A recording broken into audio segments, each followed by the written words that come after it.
Well, good morning and welcome into the Robert Allen and Friends show here on the Triple Play Sports Radio Network on this Thursday morning. Everyone's having a great week so far. And we are live over here at Pride Travel Plaza in Perkins on the intersections of Highways 177 and 33 in West Perkins. Now in their 22nd year of serving Perkins and the surrounding community since 1999, Pride Travel Plaza is Perkins. Opens 5 a.m. on weekdays and 6 a.m. on weekends. Stays open until 11 every night. Right now, I'm told their special is the Haystack. It's $5.99. Get it while it lasts because it will not stay long. Many people coming in taking advantage of grabbing a couple of these haystacks over there. Their deli is amazing. Their food over there in the deli is just unbelievable. Over 3 dozen items you can find on their menu.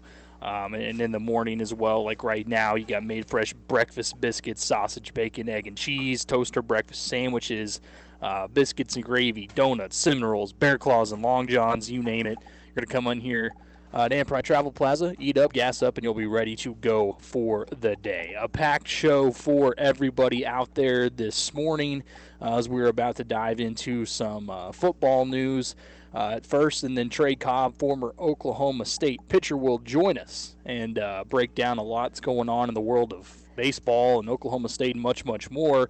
He is right now still in the New York Mets organization, so we'll get a feel for what's going on with him in the minor leagues as well. We always talk about Major League Baseball. What about those guys that are still fighting through the minor leagues, and how is that going this year? Post-COVID, since they didn't even have a season last year and last go-around. So we'll dive into a lot with him coming up today. Wanted to start, though, and take a look because yesterday we did get the Big 12 Conference preseason, all Big 12 defensive and offensive teams that were announced. And I took a look at this a few different times and figured that this is, especially on the offensive side, it's probably about right for Oklahoma State. We'll dive into that in just a second. At quarterback, you have Spencer Rattler. I don't think too many people are going to end up being surprised by that. People are wanting to see exactly what Spencer Rattler is going to bring to the table this year. There were times earlier last season where he did struggle, and many people had pointed that out. Look, he was dealing with interception problems when Oklahoma came out of the gates stumbling a little bit. Now, obviously, they turned it around, and he has the poise and potential, I think, to be a big-time playmaker this year, certainly in the running for one of the better quarterbacks in all of football, especially with Lincoln Riley over there, quarterback guru, leading the way. So he's going to get the quarterback nod. Running back, also no surprise at the first spot with Breece Hall, who I keep saying this. I mean, you look around the country, and he's right up there at the top. Not just the Big 12 Conference, but the entire country. Breece Hall is definitely one of the best backs, one of the most explosive, can take on heavy workloads as we saw last year. Iowa State coming in that Oklahoma State game obviously was with their own struggles, and Brock Purdy had his own, but man, Breece Hall still had a great game, as he tended to do pretty much every single game last year, and will probably do this year, barring any type of setback. Bijan Robinson was the other running back from Texas, who we had broken that down a few weeks ago on the other show, talking about the best returning Big 12 running backs, and Bijan Robinson is certainly at the top there for Texas. Another guy that can also handle a lot of work, really quick cutter, can catch the ball out of the backfield. He's going to be a lot of fun to watch too, just if you're a fan of solid running backs. So he's going to be one to watch for as well. Xavier Hutchinson out of Iowa State slots in at wide receiver. Not a big surprise there. At tight end, Charlie Kolar from Iowa State too. This is one of the guys that I know Robert had said this multiple times on his show earlier. He was surprised he came back to play again, and I have to say that I'm probably in the same boat with that as well. And if you look down the list, Charlie Kolar for the offense was the only unanimous selection out of all of these players. It tells you once again how much is expected out of him.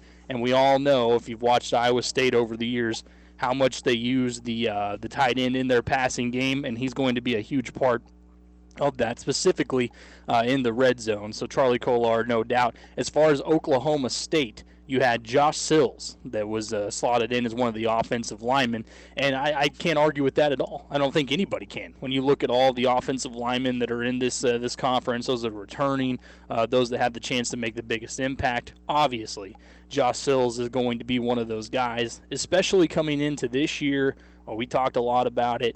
With the loss of some of your guys up front, you were dealing with injuries last year a ton, and he was able to come in and really just kind of right the ship a little bit, get everybody back together. When they were doing the documentary last season, we saw multiple times that Josh Sills was extremely vocal.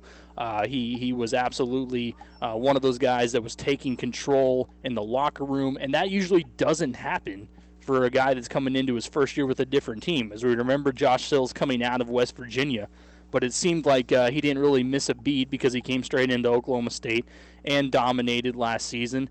He had that 2020 first team All Big 12 selection by the AP as well, and he led the Cowboys offensive line in total snaps and knockdowns. Right there in the total snaps tells you that he was also able to stay out there, stay healthy, and help these guys. And I do believe that this upcoming season, if you can keep a really healthy Spencer Sanders back there, mobile Spencer Sanders, he's going to need a guy like Josh Sills to anchor this offensive line. And I think we're all excited to see what he brings this year as the true leader on that offensive line. As far as the defense, we'll move over to that side of the ball. The only Oklahoma State player to make it at safety, defensive back, Colby Harvell-Peel comes in as the only Oklahoma State player on that side of the ball. I have to admit, and I think I speak for a lot of different people when I look at this list and I don't see Trey Sterling getting the nod. It does come out as a bit of a snub to me, be a little bit honest with you. I think there's some people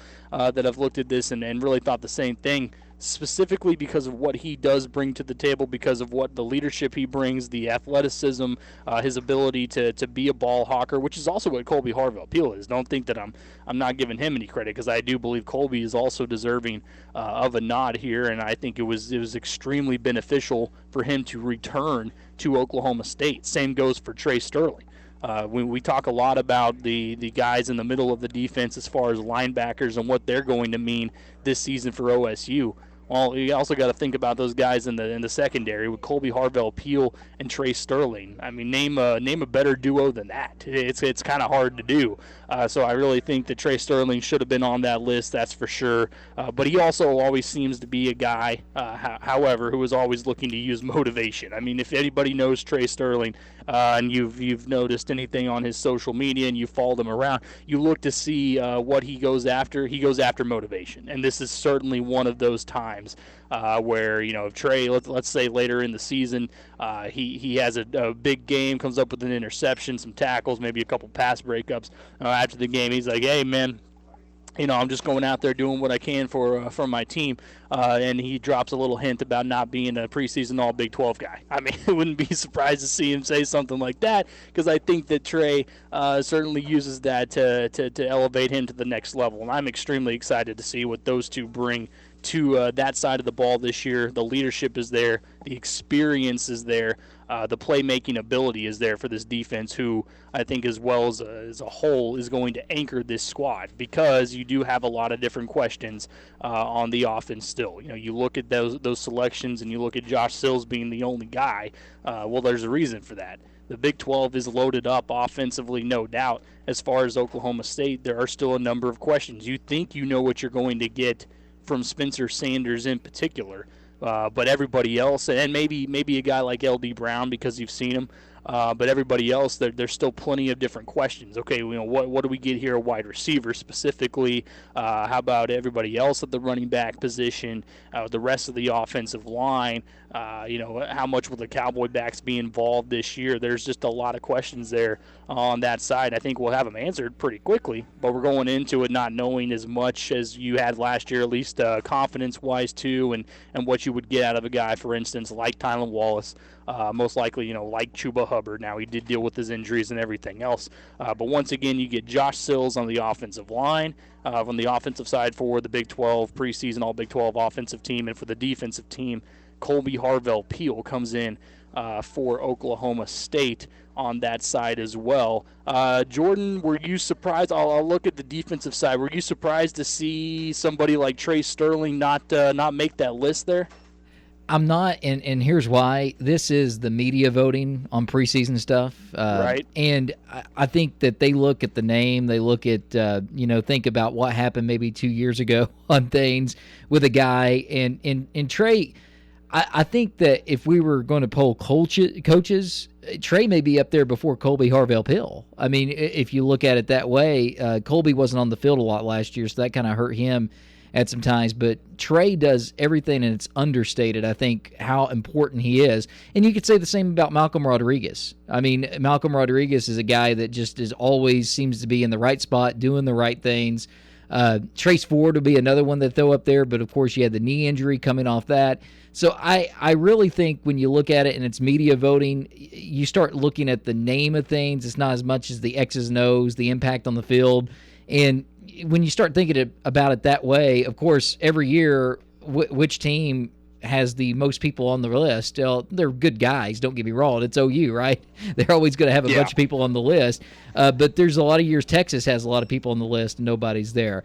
One of the things that I guess Oklahoma State just got 2, TCU just got a couple. I mean, you start looking down through there. I wasn't surprised to see Kansas didn't have anybody, by the way, so there's no surprise with that one. But you do, and I think it shows his inspiration. I think a guy like Trey certainly feeds off that. He's made jabs like that before, saying, "Hey, where am I at? Why is my work not going to be celebrated?" Well, it's just going to happen again. But I tell you what, it doesn't matter when it's all said and done. If he goes out there and has a good season, helps the Cowboys, propels them to a good year overall. I promise you this, NFL scouts, let's look at it this way, Patrick, because you love the NFL. That's like your number one. You love the NFL. I don't know if the NFL scouts even look at preseason list. Do you think they look at preseason list at all? I don't think Absolutely they do. Not. I think they're looking at tape and then looking at the body of work, talking to coaches, and guys like Trey, guys like Malcolm, guys like Trace Ford. I think they'll have a shot at another level just because their body of work on the field will be so good. No, I'm with you too. It's just one of those things, and it's like you said. Trey will absolutely use this as, and it's good. He finds things to use as motivation, and he's a guy that likes to look at different things like this. And again, if you go look at his social media in the past, you will understand why we're coming from here. But I do think he is obviously an extremely important part of this defense. Everyone that watches Oklahoma State knows that. It's dirty work guys too, and what I mean by that, it's when we talk about athletes on the field, you hear the blue collar term thrown around. And you look at Malcolm, you look at Trey. These are the blue-collar guys. I mean, what you see has a major impact on the field, but you may not know it watching it unless you just really, really understand the game. And when I look at Trey and Malcolm, those are two guys like that. Those are guys that impact everything around them, make huge plays. You see it. You can see it, but maybe not everybody else does. Yeah, 100%. We're going to take a quick time out, and when we come back, we'll take a look at a couple more X factors that we think are going to make a difference this year for OSU football on both sides of the ball, and then we'll get our other break in and talk to Trey Kopp, who's coming up here in just about 10 minutes or so, and we'll dive into a lot with him. This is the Robert Allen and Friends Show on the Triple Play Sports Radio Network. Oh, screaming out at the top of my lungs, lungs, lungs, lungs, tell the world that I found the one. Welcome back into the Robert Allen and Friends Show, Triple Play Sports Radio Network on this Thursday. Remember what day it was there? Thursday morning, live from Man Pride Travel Plaza in Perkins. Make sure you come on in now because they do have their special, which is the haystack going $5.99. And you're going to want to get one before they're gone because they are flying out of here. People are enjoying them this morning. So make sure you come check them out. Intersections of highways 177 and 33 west here in Perkins, now in their 22nd year serving Perkins and the surrounding communities. If you lived around this area, you've most likely ran into Ampride once or twice. Might as well come do it again here. All right, real quick before we get to Trey Cobb, I had a couple of guys because the Big 12 preseason team kind of got me thinking. All right, these selections are good. It probably isn't too much arguing. Maybe some people had Trey Sterling like me on the list, but we take a look at a couple of X factors I thought that are going to make a difference this year. Now, Jordan, I'll tell you these real quick, and you tell me if you agree or if there's someone else I should throw on the list. As far as offense, it'd be easy to go Spencer, clearly, at quarterback. And I think it sounds simple, but as we know, he has to make things go, especially when you're not sure what all you're going to get from your playmakers. But as far as that, I got to go with Brennan Presley as my other one. Simply because there's a lot of talk about who's going to fill in wide receiver one. Will it take multiple guys to replace the production that Tylan Wallace gave you? And when we talked to TJ yesterday, he was talking about, hey, you could have that number one guy that plays primarily in the slot. You don't think about that too much, but with a guy like Brennan Presley, it could happen. But the thing that's different about him, you're able to get him the football in a lot of different ways. You can be creative with him.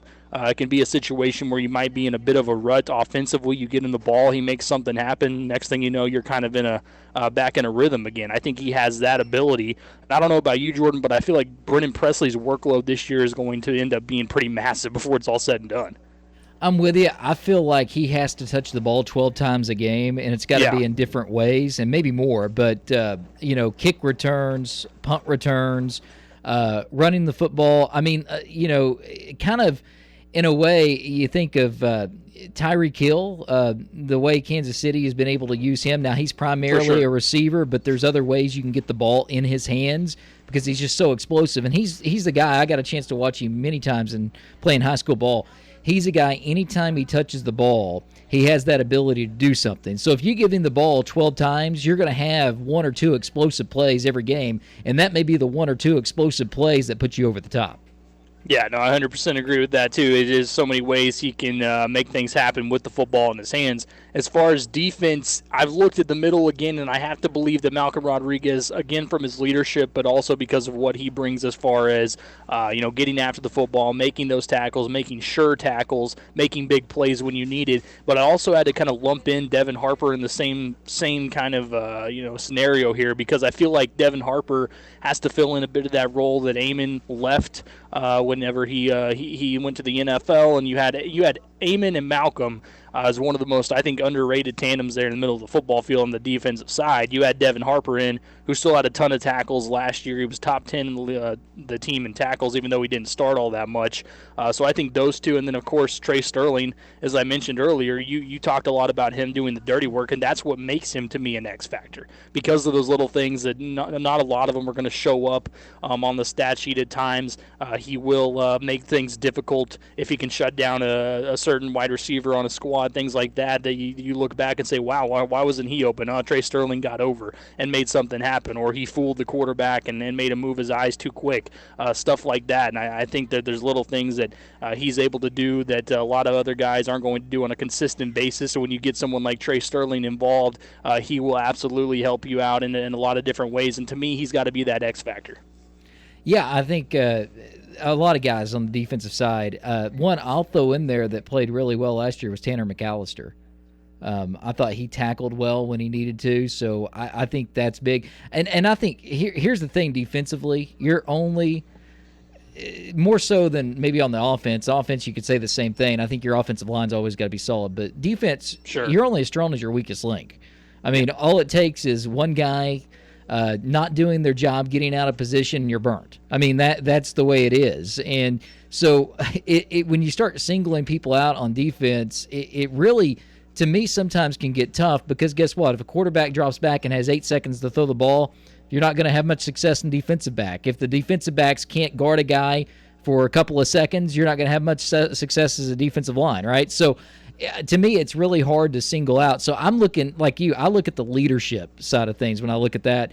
When I look down through the leadership side of things for Oklahoma State, I mean, we talked about them earlier. Trey Sterling, Malcolm Rodriguez, they are, I certainly think, Colby Harvell-Pill will be another one. Those are leaders out there on the field, and you need those. And I think Devin Harper, like you said, he can move in and be that as well.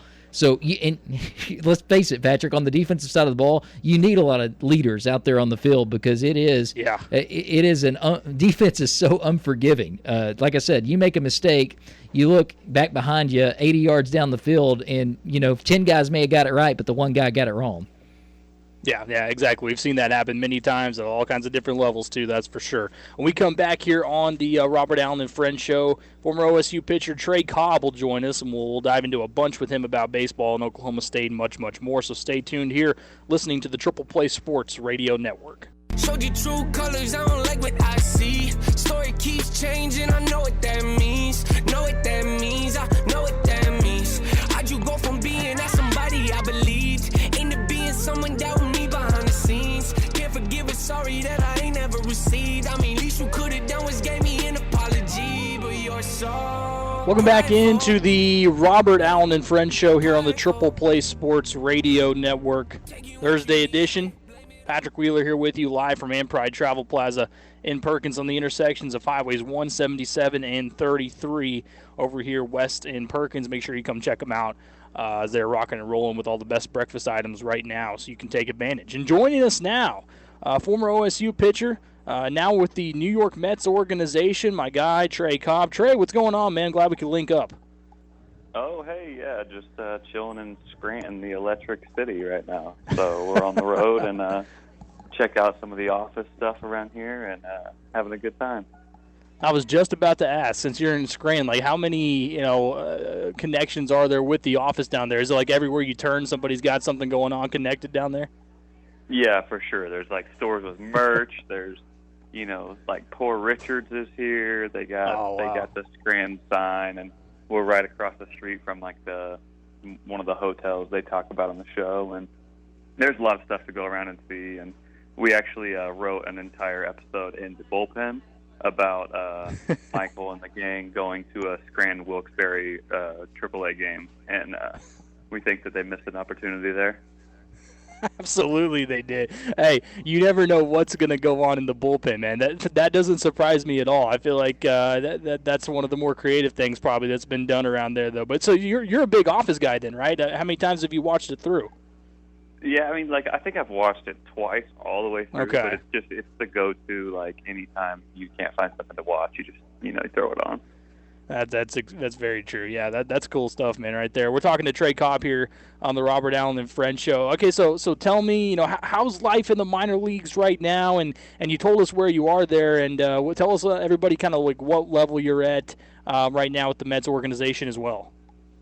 Yeah, so I'm in AAA now, so we're one step away. So just gotta I'm just kind of learning the ropes up here, and it's a whole new animal. It's most of the guys are have big league time or just down here until the big leagues is ready for them.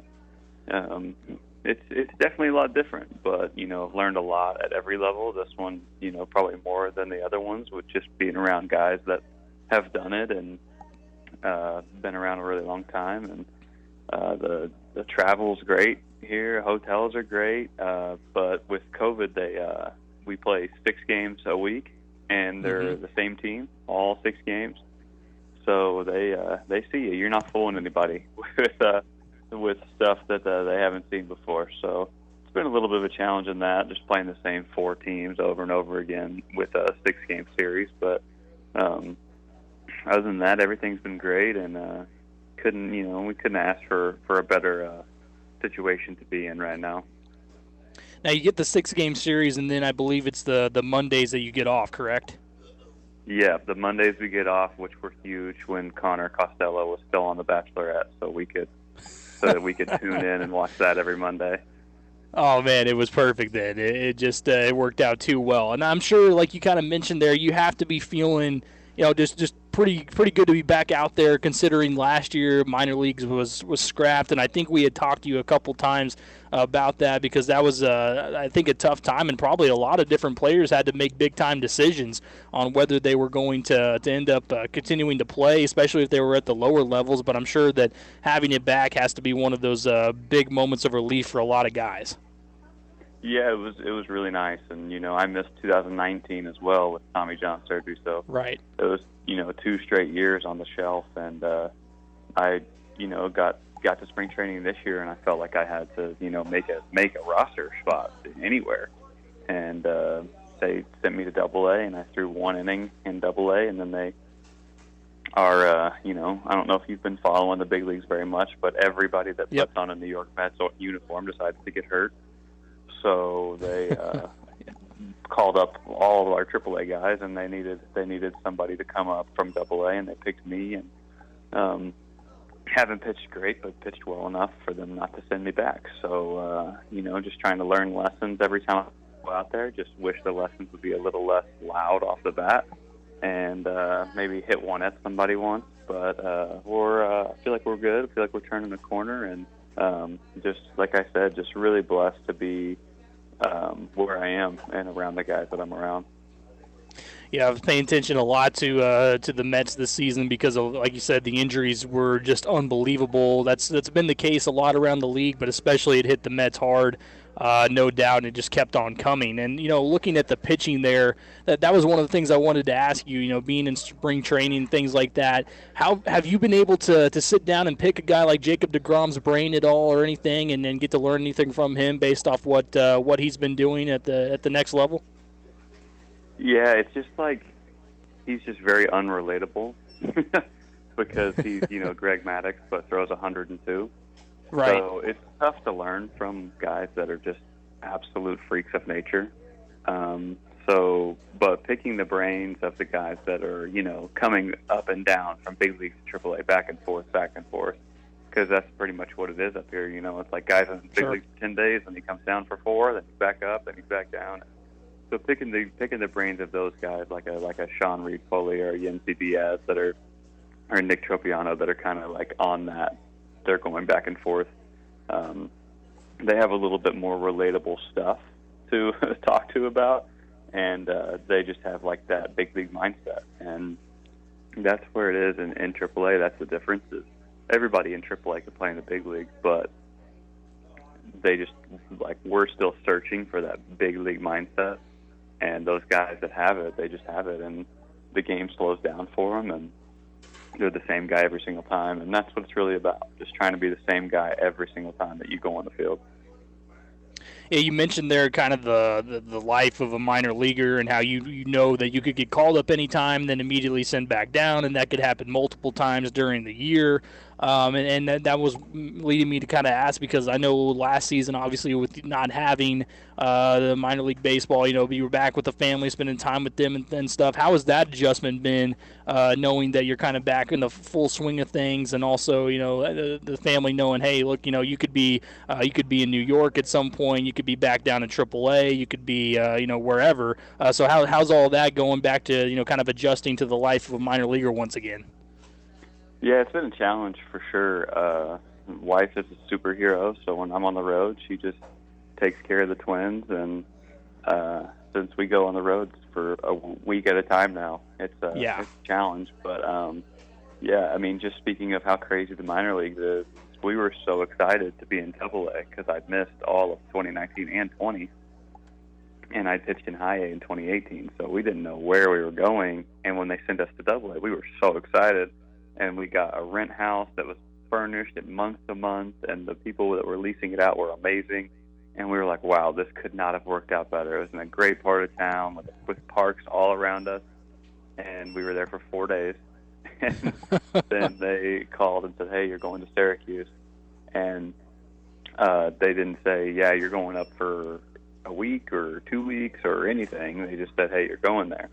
And so I was actually living in Binghamton at this house and commuting to Syracuse for our games. And after 2 weeks, and pitched well multiple times, and then had a couple bad ones, and pitched well again, and they allowed me to succeed and fail without sending me anywhere. I was like, okay, time to move to Syracuse. I think they want us here. So we had to give up the nice furnished house for an apartment, but we'll take it if it means we're going up a level.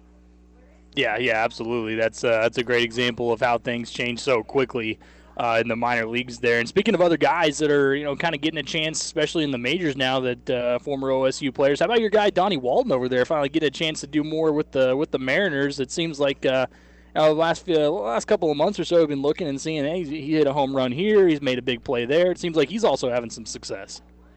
Yeah, he's just one of those guys that he'll play the game as long as he wants to.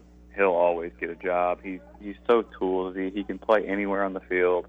He's always going to hit, and then he's also going to be, a top guy in the clubhouse, just personality-wise. And he's a guy that's never going to make anybody mad, whether it's management or players or anything. And he's a guy that people gravitate towards. And those guys play as long as they want to.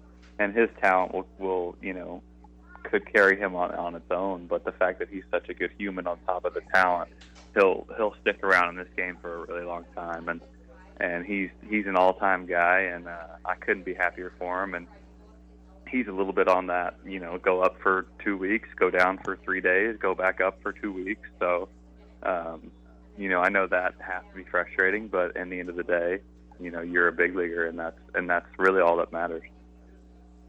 We're talking to Trey Cobb here on the Robert Allen and Friends show on the Triple Play Sports Radio. Patrick Wheeler and Jordan Woodruff with you, too. Jordan, go ahead. Hey, Trey, this morning, CBS this morning had a special segment, and they were talking about velocities in baseball, and they had one of their guys travel to Fort Worth, Texas, to that place that I guess is one of the top as far as analyzing and trying to pick up velocity. I know Jacob deGrom was a guy that they featured in that because for 5 straight years, the velocity on his fastball has increased, and now he's consistently able to get that high end above 100. I was wondering, have you done anything like that? And like, how scientific has pitching got? And are you around guys that are doing that? And have you participated in anything like that and maybe got your fastball up a little bit? Yeah, and that's the thing is pitching has changed so much, and we were talking about it in our bullpen the other day, where you flip on an old game and a guy runs out of the bullpen. He has a big goatee and a belly, and he's throwing 87, and you don't see that anymore. It's a guy comes out of the bullpen and they're throwing 95, and that's like average. And that used to be, this guy's a closer, he throws 95. But it comes from the technology, from the training, and we've got, like, our pitching coordinator has like a master's degree in pitch, I forget what it's called, but it's like pitch delivery mechanics, and he has like a master's degree in it. And so he's to the point where he's basically just like a walking machine and can just see you and say, hey, do this, and it really is incredible. But they have everything you could think of. They have, if you've seen like video games, how they create those where they put all the little patches on the people and they kind of move around and get the animatronics down. Well, they have that for pitching. Well, they put it down, they put them all on you, and you pitch. And if something is off in your delivery that doesn't time up your body correctly, like a red light will show where you messed up. And so they're like, oh, we can fix that right there. And then boom, you fix it, and that might be your 95, or that might get you to 100, or it's really crazy how far the technology has come, and sometimes it oversteps a little bit, and we lose like the human aspect of the game. So it's just like what organizations, what teams toe the line the best between technology and humans, and those are the guys that win. And but my thing is, I was in spring training throwing 91, 92 miles an hour, and that's not going to get it done anymore. And our pitching coordinator just told me one thing. He said, hey, if you do this, you'll throw harder. And I was like, oh, okay. And I did it. And then now, most of my fastballs are 94, 95. So it can happen that quick with the guys that are really good at it. And thankfully we have one of those in Stillwater and Rob Walton too. Yeah, that's it's really unbelievable how scientific, how detailed the pitching has gotten. And as far as that too, in the major leagues, I mean, give me your thoughts on the sticky stuff and how the checks are going there. And when you do make it, can we expect a Sergio Romo situation where you throw the hat and you're dropping the pants, all that stuff? Is that also going to come from Trey Cobb? No, but they check us down here every time too. So yeah. I was never a sticky stuff guy, just because I throw sinkers, so I want the ball to kind of like slip out of my fingers instead of stick to it. But on a hot day game, everybody uses sunscreen and rosin, even if it's by accident. You just put sunscreen on, and then you put the rosin on, and all of a sudden you're in the shower after the game and you can't wash it off your arms. So, but everybody that does that in the day games, and the only thing that stinks about it is that like the media has latched on because of what MLB has fed them, is that like spider tack is like the big one. And I don't know anybody that used spider tack. Like, I know guys that tried to use it in the off season, and they were like, "This is way too extreme. Like, there's no way I can throw with this."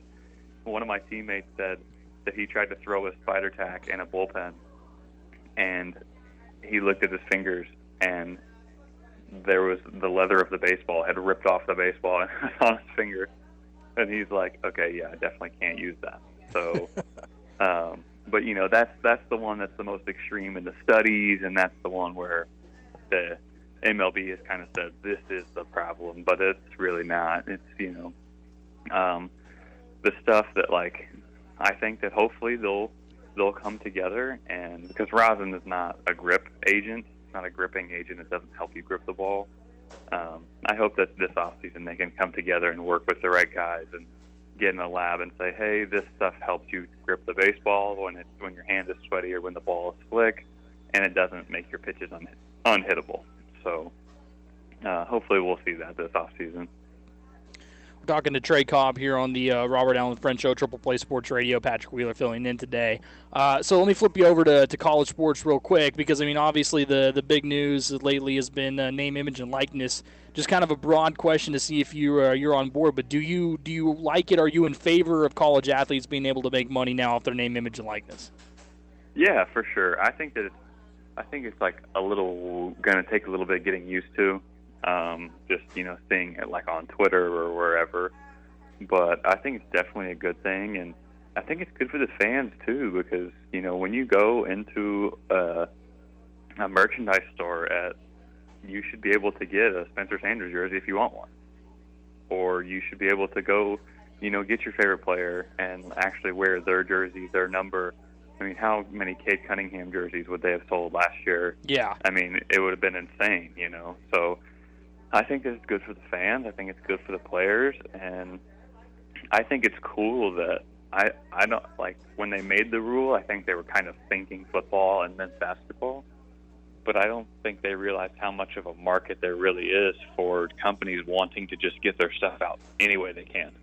So I think that it's going to better prepare college athletes for the real world of professional athletes, that's the whole point of college, to prepare you for the real world, and that's what it's going to do better for the athletes too. They're going to be able to go into the professional side of things, and maybe they're already going to have deals, or they're going to know how to work deals, and they're going to learn lessons about not signing up with a company just because they're offering you stuff.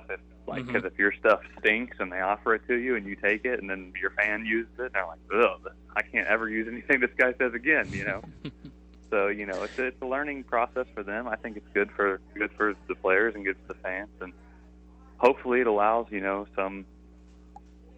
Well, I mean, I feel like the biggest one we've seen so far from it was Johnny Juzang coming back to UCLA. I feel like that would have never happened last year, but I think that maybe he got a second round draft grade and then said, I can go make money in college, and I think he's going to come back. So I think it'll make college sports even better than they already are. Yeah, no, I'm with you on that too. It's kind of, we've been preaching this whole time as well. Let me get your thoughts real quick as well on Oklahoma State baseball this past season. They had a lot of ups and then some downs. I think it was fair to say it was people were pretty disappointed at the overall outcome at the end of the year.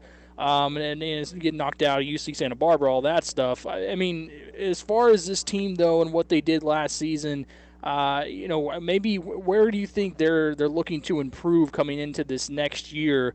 I know injuries played a big part at the end as well, but what are some things you think they're going to work on to try to get back to being really successful again next year, and hopefully can go deeper in the postseason? Yeah, they got bit by the injury bug this year pretty hard, and that's always tough to overcome. But they're just gonna, they got to have, I think, 2 more arms step up, and they don't even have to go find them. They're already on the roster. It's just a matter of getting older, maturing, believing that they're as good as they are, and then they're right there. So, they're always going to bring in new guys. I feel like every year Josh brings in another guy that's going to slide into the 3-hole from some college we've never heard of, and he's going to hit like 300 with 15 homers, and then everybody's going to fill in around them, and I like where the program is at right now, and I think that the injury bug got them last year, and I know they're probably stressed out that they didn't live up to like whatever expectations that they have, because no one holds higher expectations for them than themselves. But I think that hey, 2 more arms step up next year, and they're going to be a serious problem in the Big 12. And last thing here for you, real quick, because football is right around the corner. What expectations do you think you have for the Cowboys this upcoming season? Clearly, it's a different look in a lot of different ways. Quarterback's the same, but there's no Tylan Wallace, no Chuba Hubbard. So what do you expect from this upcoming 2021 Cowboys football team? Yeah, I mean, I feel like I have similar expectations that I had last season. It's just the defense is going to carry us. I wouldn't be surprised to see us, maybe what we've done in the last couple of years was slow down a little bit on offense and do stuff that the fans are going to hate, but just try to win ball games on the defensive side of things. And I'm really excited to see Spencer after he's gotten his first fall to develop and learn more about the quarterback position. And I think that he's going to be really good. And Oklahoma State's always going to have the skill positions. It's just a matter of, is the offensive and defensive line going to stay healthy? And I think that if they do, then it could be hopefully a big year. And hopefully we can get out of this rut of the lose a Big 12 game you shouldn't, and then lose to OU, and then lose one more down the stretch, because I feel like we've been doing that for a while. But, in the grand scheme of things, it's hard to complain when you go into every year going, hey, this team could be special. There's not a lot of programs that can say that. So I'm just trying not to take for granted the times that we have right now, because you never know what's around the corner. But I think that this year, offensive, defensive lines stay healthy, and they could be in business. We could be playing some meaningful games in November, which is all you can really ask for. Yeah, it really is. And that's the voice of Trey Cobb. Trey, thanks so much for joining me as always, man, and keep grinding down there at AAA. I'm sure before too long at some point we'll hear that you made that leap to the major leagues, and then we'll have to get you back on and see how all that goes. But thanks so much, and keep it going down there in AAA for the Mets. Yeah, guys, thanks for having me. All right, again, you can follow him on Twitter at Cobber_22. That's at Cobber_22. Trey Cobb joining us and breaking down a lot of different things. When we come back here on the Robert Allen and Friends Show, Ben Lindsay from Pro Football Focus will join us, and we'll take a look at the upcoming season in the NFL and much, much more. All still to come here on the Robert Allen and Friends Show, Triple Play Sports Radio Network. And I don't know how we make it out when we make out on the low. Even if it rains, you'd rather make it snow. Welcome back into the Robert Allen and Friends Show on the Triple Play Sports Radio Network on this Thursday. Patrick Wheeler filling in for Robert today, live from Pride Travel Plaza over here in Perkins. And joining us now on the hotline from Pro Football Focus, Ben Lindsay, taking some time out. And Ben, I appreciate it, man. How's it going? It's going well. How are you doing? Doing well, man. Doing well. I'm excited for the upcoming season, obviously, and in the NFL. We got a lot that's going on this offseason. And that's where I wanted to kind of dive straight in with you. The biggest story this offseason, I'm sure you've had this question a billion times. We try to learn a little bit more as each day goes on. But is Aaron Rodgers going to suit up for the Packers in Week 1? And if not, what team will it be for? Yeah, I think the longer this thing goes and the longer we don't have an answer, it's probably pushing closer towards he's going to end up playing for the Packers. Because at this point, it seems like he could just come out and say, flat out when people are asking him that he's not going to play for the Packers. He'll sit out if he needs to, but instead he's just sort of been avoiding it. You saw that when they were asking about him in the match against Tom Brady. So I think he's not really giving a straight answer, and just from my perspective, it probably means he's going to end up playing for Green Bay. Is it truly a situation like he said where it's just him against Brian Gutekunst back and forth? I mean, is there anything else that we're missing here, or is it just really one of those things where, you know, he was open about it at one point a little bit with Kenny Mayne trying to take more shots again at the owner, but is it just him versus the ownership at this point, or is there something else behind the scenes? I think so. I think he's just not all that happy with how they've handled a few things. As far as re-signing players, guys like Corey Linsley, and sort of when he's referencing how you deal with people, I think it just all goes back to that sort of disconnect between him and ownership. But he doesn't really have any options if they really stand pat and don't refuse to trade him rather than playing or sitting out. We're talking to Ben Lindsay here on the Triple Play Sports Radio Network. You know, how good can we expect the Tennessee Titans end up being after they added Julio Jones? I mean, and clearly you look at their offense and you have to think there's a ton of upside there. There's still questions maybe defensively, but how good overall is this team supposed to be now after they added that big piece? I was a little bit down on the Titans prior to that Julio trade, just as far as some of the pieces they lost. I think losing Arthur Smith calling plays is going to be a bigger loss than a lot of people realize with what he was able to do with that group. But Julio's addition is huge because now you have a legitimate top 5 wide receiver in the NFL opposite A.J. Brown, who's already sort of creeping towards that top 10 mark in the league.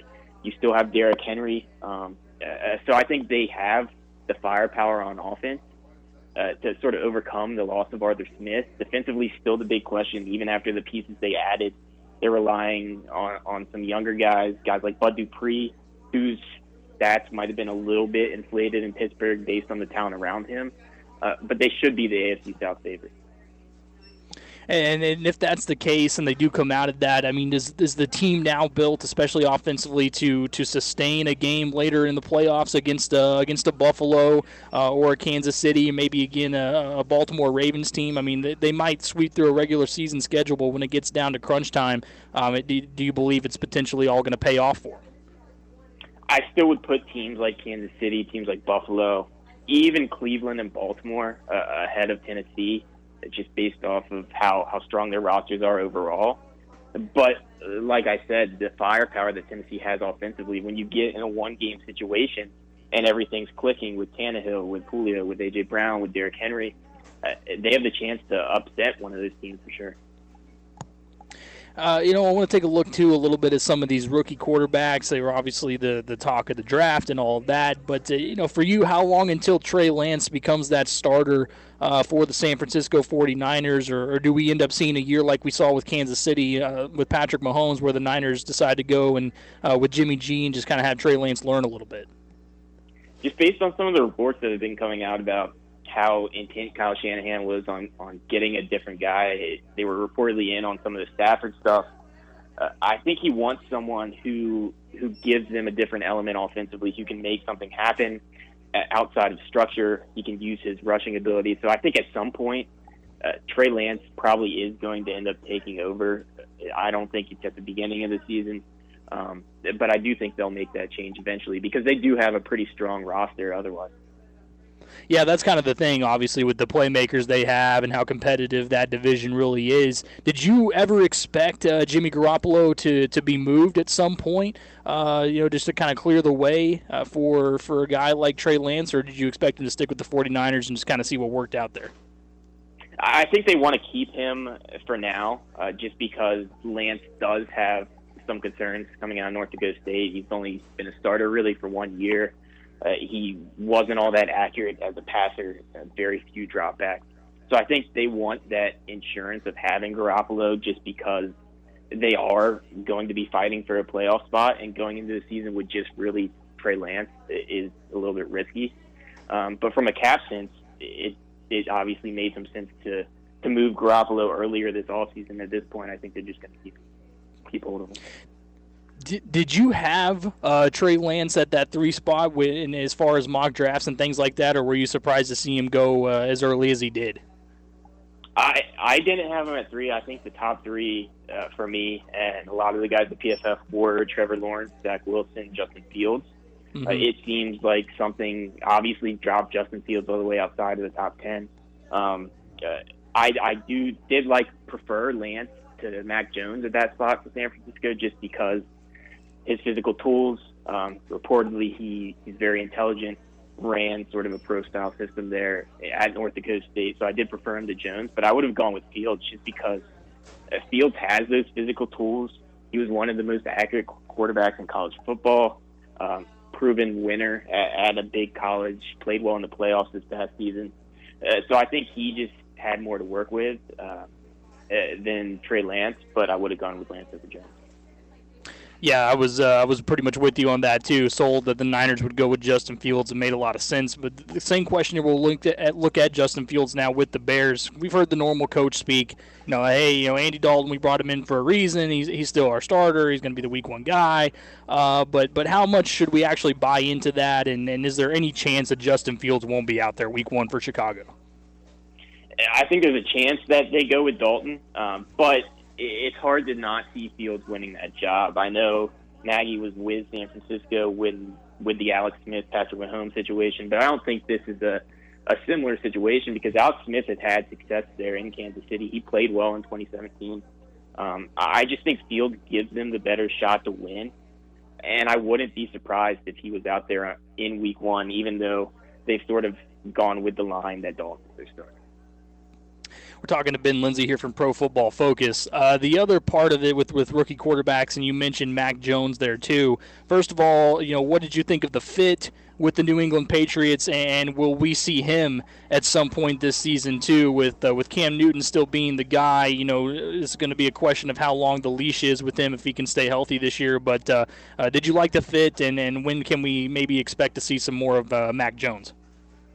I do like the fit. I think he does a lot of things that the Patriots want to do in their passing offense, carrying over, not from last year necessarily, but from with Brady. They have one of the better offensive lines in the NFL. It's a really strong group up front. They've added some weapons, so it's not quite as bad a receiving core as they've had the past few years.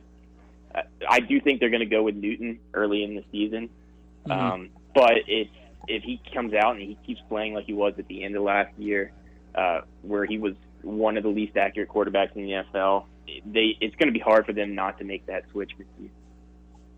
What did you think of the Patriots offseason overall? Because it seemed like they were making moves all over the place. They were trying to add somewhat of some depth at wide receiver. But what did you think of their offseason? And do you think that those additions, especially at that spot with wide receiver, no more Julian Edelman, is that going to pan out this year?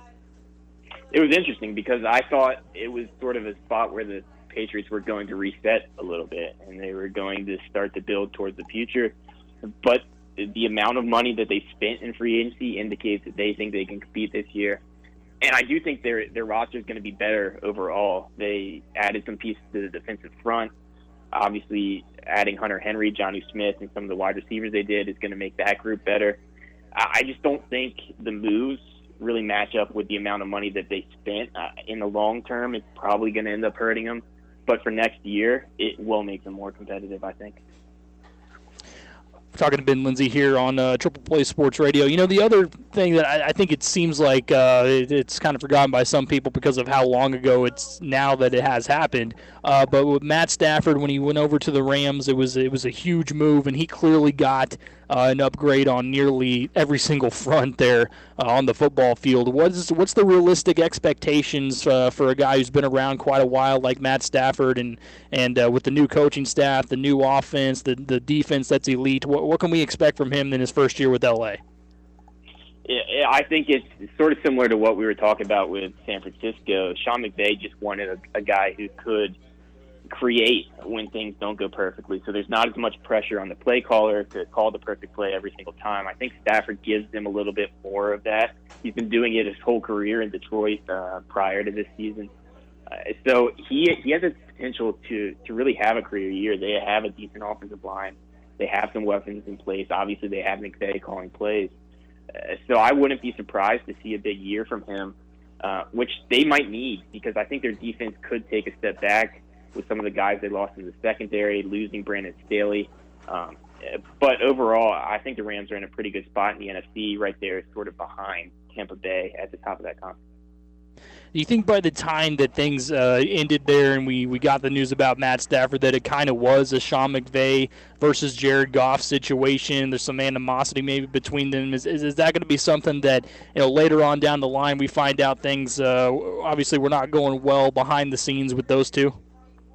I'm not sure as much animosity as it was just frustration from McVay, because like I said, Goff was someone who you could see why he was the number one overall pick when things were going well. When his first read was there, when the pocket was clean, he looked the part of a number one overall pick. But when things started to break down, as they had the last few years, it just didn't look all that great at all. And I think that was starting to frustrate McVay a little bit.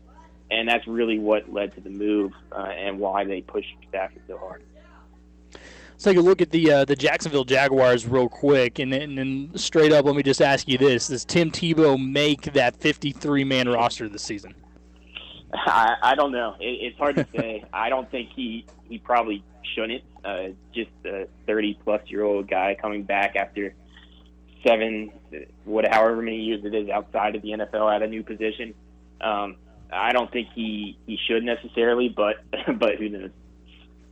Well, and then I think it's pretty clear right now. You look at what Urban Meyer is doing with that team. I mean, do you think it's going to pay off knowing that, look, we've got the number one pick over here in Trevor Lawrence, and there has been very little attention on him this whole time because of how much attention Tim Tebow has basically demanded from the media, not intentionally by any means, but just being over there. Do you think that's going to be something that we see pan out because of the fact of Trevor Lawrence getting to kind of do his thing and gel and learn the playbook in peace in a little bit? Yeah, it's not a bad point. We haven't talked that much about Lawrence for a guy who people are billing as the top quarterback prospect since Andrew Luck coming out of Clemson. So that could certainly pay off if sort of the attention is placed elsewhere. And I do think that there's some pieces on that offense to where Lawrence could have some success early next year. It's not a terrible offensive line. And I like their young receivers, especially Laviska Shenault. I think if they let him play more of a legitimate outside wide receiver role instead of the kind of the gadget way they used him last year, they get more of that work to ETN. He could take a big step next season. Last thing here for you real quick. We have a lot of people around this area, too, that have a lot of focus on Kansas City with the Chiefs. Now, obviously, last year things didn't go in the way that a lot of people wanted in the Super Bowl, no doubt. What can we expect, do you think, from Kansas City this year? We know that all the talk of, hey, it's going to be a bounce back. We want to go 22-0, whatever it is, all this stuff. Does Kansas City, with the way they've changed the offensive line, the weapons they have, should we expect them to be right back in that Super Bowl mix? I think you have to, just based off of having Patrick Mahomes, Travis Kelce, Tyreek Hill, and Andy Reid calling plays. That's always going to put you towards the top of that conversation. I think the offensive line addition, the big thing there is it just gives them a little bit more depth in the case of injuries, because their offensive line wasn't all that bad last season. They just got hit with injuries at the wrong time. So I think that gives them a little bit more depth defensively. There's some concerns along the defensive line and in the secondary behind some of the big names they have. But I think overall they are probably the favorites to win the Super Bowl next year, in my opinion.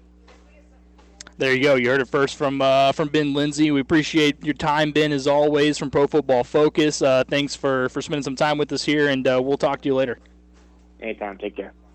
All right, that's Ben Lindsay. Again, you can follow him on Twitter at PFF_Lindsay. That's at PFF_Lindsay.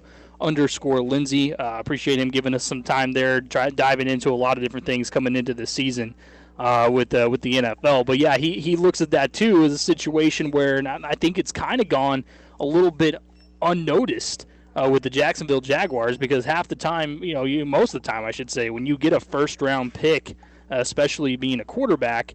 There's a lot of focus in the offseason, a lot of different storylines coming out. Like, oh, man, we saw this over there in OTAs, or we saw this in training camp. It's not looking great. Things are they going to end up being a bust and that type of stuff. You haven't heard anything like that from Trevor Lawrence. And if anything here for Urban Meyer, even if a guy like Tim Tebow doesn't land on the roster, what he's done in terms of taking the attention away from what probably should be the number one story in the offseason as far as the first-round pick is going to be beneficial down the line. I don't know how it couldn't be for a guy like Trevor Lawrence, who anyone knows if you watched him in college football, extremely intelligent when it comes to running an offense, getting a chance to learn one of what Urban Meyer's going to bring in, and that's a part of it too. A brand new coach at the next level in Urban Meyer, a guy who is implementing a lot of different things, had to take over a system in Jacksonville that wasn't great and it had a lot of flaws, as people saw clearly over the last number of years. But he does have the weapons, kind of as well as what Ben was talking about. That's why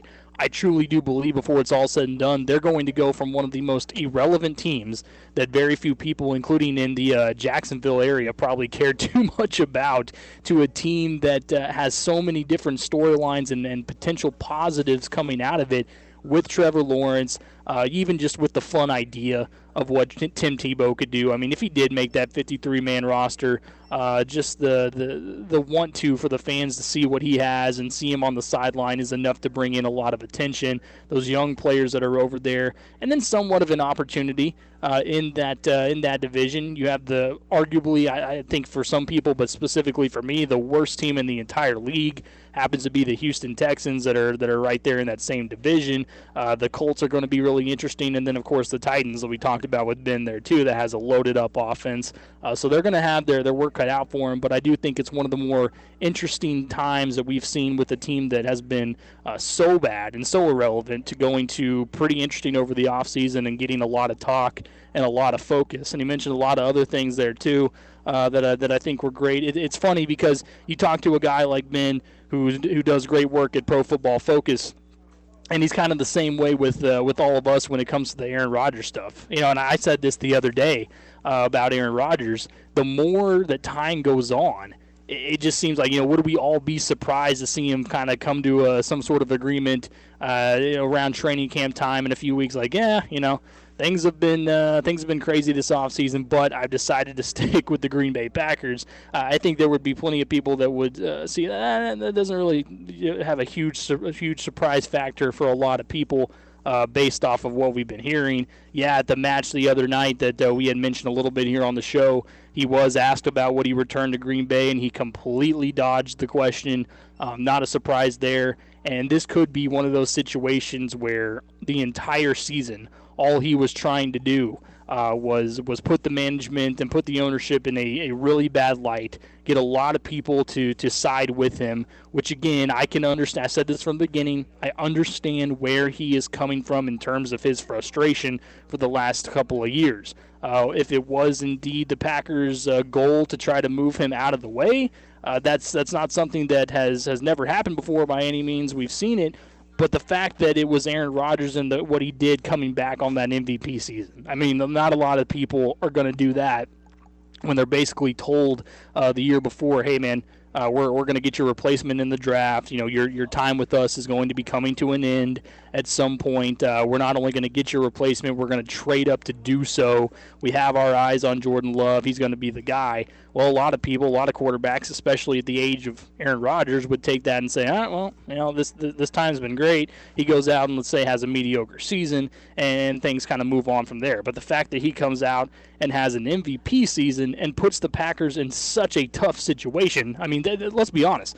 The Packers were looking at this last year, and while they had some faint hope potentially that Aaron Rodgers would have the season that he did, I think a lot of them deep down, especially in the ownership's mind, was, look, if we could get through this year and kind of just have an average year with him, it's not going to be great, obviously, for the fan base and everything, but let's just blame it on a lot of different things. He has an average year. We come back next season and go, look, this is why we got Jordan Love. If he had an average season, it would have justified, at least on some level, that pick and would have taken some heat off of the ownership. But the fact that he comes out, clearly motivated like we've never seen, goes out and dominates, has an MVP season at his age, and with the lack of playmakers on that team, I don't care what people say, Devontae Adams and Aaron Jones and then everybody else. That's it. And he still made things happen at a high level. That put the Packers in such a tough situation with this. But overall, we could see this all come down to the week before, right around training camp. Aaron Rodgers shows up and goes, yeah, I'm going to be here. We worked some things out. I'm going to end up making a lot of money. By the way, the ownership is still a joke. We see stuff like that coming from him in a cryptic way. But he ends up being a Green Bay Packer. I don't think a lot of people would end up being surprised. So good stuff there from Ben Lindsay at Pro Football Focus. We're going to take a break, and when we come back, we'll dive in again with a different side of the sport of football with Ben Fisher, who I've had on a couple of times before from Sports Business Journal, and he always has that job of taking a look at the business side of professional football and what it brings to the table. There's a lot of interesting stuff coming out of that side of the talk, so we'll get him on and discuss a lot of different things going on in the business world of football. That's coming up next year. This is the Robert Allen and Friends Show on the Triple Play Sports Radio Network. I'll catch a flight, go to the moon, lay on the floor of your living room, and talk about the things that make you cry. I'll never walk into another bar. I'll burn these tattoos off my arms. I'll go to hell. Welcome back into the Robert Allen and Friends Show, Triple Play Sports Radio Network. Patrick Wheeler here with you, filling in for Robert. Live from Pride Travel Plaza over here in Perkins, the highways of 177 and 33 in West Perkins. Make sure you come check them out. Lunch is right around the corner, and this is your perfect place to do so. Their hot, fresh deli is up and running. Joining us now here on the show from Sports Business Journal, Ben Fisher. Been on with me a couple times before, and Ben, it's been a long time, man. But how's everything going? Oh, we're hanging in there. It's the first actual off season in a couple of years because last year, all June and July, we were chasing our tails as far as whether there was going to be an NFL season and what it was going to look like. So now it's back to June and July, and it's what we call yacht season because that's where all the owners are, and they're trying not to make any news. And it's nice to have a relaxing couple of weeks here for one. Yeah, no kidding. I bet that's felt good to get back in the swing of things and probably have a fewer amount of stories that revolve strictly around COVID and what's happening with sports and all of that too. And one of those things that was affected by COVID was obviously the XFL, and that's where I wanted to start with you because back when they were up and running and when they started, it seemed like somewhat of a success, pretty entertaining. They're looking for, it looks like, a 2023 relaunch now instead of this 2022 like they had hoped. And you had a great piece on this whenever you covered it. But what were some of the issues that the XFL ran into for not being able to come back when they originally thought? Well, I think that, like a lot of us, they had trouble timing the end of the pandemic.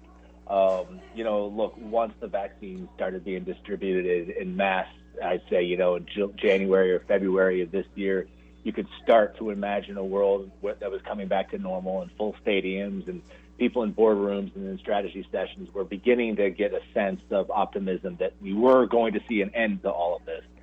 But really, it's only been in the last month or 2 months where we've actually known what that looks like and when and the time frame for that. So I think that as much as the new owners of the XFL that bought it out of bankruptcy from Vince McMahon wanted to make 22 happen, it's really only been in the last month to 6 weeks that they can make any sort of assurances about being able to play in front of full stadiums, even next year. We've all been burnt so many times during the pandemic about making guesses about what the world's going to look like in 6 months. And I think they just realized 22 was going to put them way out on a limb and a lot of business unfriendly variables they couldn't control. So 23, we should be long back to normal by then. Yeah, when you saw the news that Dwayne Johnson was the guy that was also involved in kind of trying to restart and revitalize the XFL, I mean, did that surprise you at all? Because when I saw that name attached to it, it seemed like, if I had to choose one celebrity or something to be involved, it'd be a guy like Dwayne Johnson. Yeah, no, it was like all good business ideas. It's obvious once somebody else thinks of it. I wouldn't have told you 2 days out from that announcement that Dwayne Johnson might buy the XFL or that he might be part of a group that buys it. But as soon as I saw it, Oh, of course. That's a great idea. You know, I mean, everyone loves football, and there is a way in theory to make a second football league work, but it needs something different. You can't just be making, the NFL light. You need to bring some fundamentally different value proposition. And Dwayne Johnson, he's just so charismatic and so popular. He can, get meetings and come into boardrooms and sell TV networks on something that might not be a traditional football league. So, if anyone can make it work, it's him, I think. Yeah, absolutely. And I thought it was, like I said, with the XFL was really entertaining, like while it was around, and it seemed to bring in a lot of different eyes and different aspects to the game. And I saw this as well in the piece that the CFL was trying to be involved and kind of collab too, but there were some ideas floated around. What ended up causing that collaboration with the CFL and XFL to kind of fall through there? Obviously, probably pandemic related, but what was the ultimate downfall with that? Yeah, I'll be honest. I haven't done a lot of deep reporting on what exactly happened at the table with the CFL and the XFL, but we have no evidence. Nobody has presented any evidence that those conversations got very far. I think they started because the CFL was in the midst of a pandemic and was questioning whether they were even going to be able to come back in 21. And if the CFL had missed a second season entirely, probably would have been the end of the CFL. And there's a lot of powerful interest in Canada who really wanted to keep that from happening. XFL probably thinking, hey, we've got this decent enough brand. There's a little bit of affinity for it, but we don't have any employees because of the bankruptcy. We're technically starting from zero. So maybe we can glom onto the CFL and take everything. They've already got an established league with sort of the energy and the business acumen of the people who bought the XFL. In theory, you could see why they started talking to each other. But I think the fact that they play a different version of football is a big problem, and a lot of Canadian Football League fans would have a big problem with anything that sort of diluted the unique concept that is Canadian football. Cross-border issues with the pandemic, currency issues, just very different perspectives for some of these CFL teams that have existed for 100 years and nearly have the history of the Chicago Bears or the Green Bay Packers versus sort of a newfangled XFL. It wasn't the worst idea in the world, but just too many reasons they couldn't really come together, I think.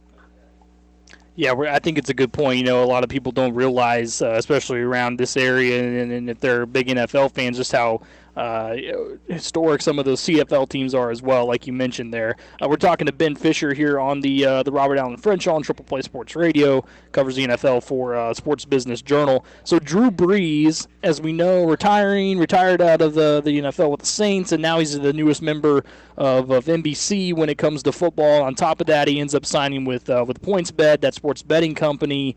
But how big of a win overall do you think it was for NBC to grab a guy like Drew Brees with the personality he has, the fan base that he brings over? How big was that for a company like that? Well, I think it's exactly what all of the big rights holders want to do. They want to get names that draw you in for reasons other than just being sound, competent broadcasters. He's not a cowboy. I always look for ex-cowboys first just because those are the best-known people. But for a guy who never played in Dallas, it's hard to breathe. And liked, too, I mean, he was the ultimate sort of good guy. And, other than a blip or two here and there in the last year or so, I hardly remember a bad headline about Drew Brees. So he's going to show up on NBC, and people will recognize him, and they'll think football. I think for most people, Drew Brees still plays for the New Orleans Saints. It won't be until the fall when you really realize that he's retired and got a different job now. Of course, it must be said that these guys are not necessarily good at broadcasting. Right. Tony Romo is an outlier that he stepped right in and was so good right away. He was like he was born for it. In a way, I never thought that about Tony Romo, a quarterback. So, Drew Brees may flame out. We're going to have to see. But he's as well positioned as anybody to succeed in that role just because he's so friendly and liked and seems to have always been good on camera, even as a college student. Yeah, and I think you bring up a good point because a lot of times you do see, and this is in every sport now, they go after former players for the color commentator role, and that makes sense. I mean, on paper, you think, okay, they've been there, especially if it's for the specific team that they're trying to go after, but a lot of times as well, they turn out to be not great broadcasters. I think one example I remember late last season, it was Aqib Talib, and I forget where. I think he was on Fox. They had him on a game as a color commentator. I think it was a 3-man booth, and it was just rough to listen to. You ran into it; people knew the name, but the style he was trying to present was obviously not what you expect from a professional broadcast booth. But that is something that, like you've talked about, it does seem like it happens more often than not that they throw him in there for the name, but maybe the talent isn't quite there for what you're looking for. Right. And that's important to remember, because there's some reporting that NBC imagines Drew Brees as sort of an heir apparent to Chris Collinsworth to eventually step into that lead game analyst role. And our reporting at the Sports Business Journal that's a bit premature, that, you would love to picture that if you're 5-6 years out, if you're an NBC executive, but he's got to earn that spot. I mean, despite the Tony Romo thing, I think there's still a sense that let's see how he does in the studio for a couple of years. And, he's going to be calling Notre Dame games, and that's a bit of a step down from Sunday Night Football. So he can get his reps, and if he's good at it, it won't be long before he probably is a higher priority. But they're not going to just assume he's going to work out at that top of the line role. Well, as I mentioned there, he's now a partner with PointsBet. Now, do you expect to see more of that, especially with pro players being involved with sports betting companies and things like that? Obviously, it's huge, and when it comes to the NFL, a lot of people dive into that aspect of it now. But do you expect to see more of that, where we see collaborations with sports betting companies and players, former players as well? Yeah, I mean, for now, it's got to be former players, because active players can't do one-on-one endorsement deals with sports books. So Drew Brees is kind of the best of all worlds. He's still such a recent retiree that I think you'll get a lot of mileage out of him as Saints quarterback. If he were the Saints quarterback, he couldn't do the deal with PointsBet. Guy, let's say he's on camera talking about football Saturdays and Sundays for the next 5 or 10 years. And in the same time, he's also for PointsBet, which, by the way, is not a traditional casino operator, not a daily fantasy operator. They sort of start behind Caesars or DraftKings or FanDuel, the official NFL gambling partners. But PointsBet, through their exclusive deal with NBC and this deal with Drew Brees, they're going to start being up at that level in terms of how often you hear their name. And in gambling, really, it's a brand recognition thing, The odds aren't that different from shop to shop. The experts will tell you they are, but mostly you just want to be top of mind to a possible gambler. And PointsBet, by this deal with Brees, is going to get up to that, being top of mind in pretty short order.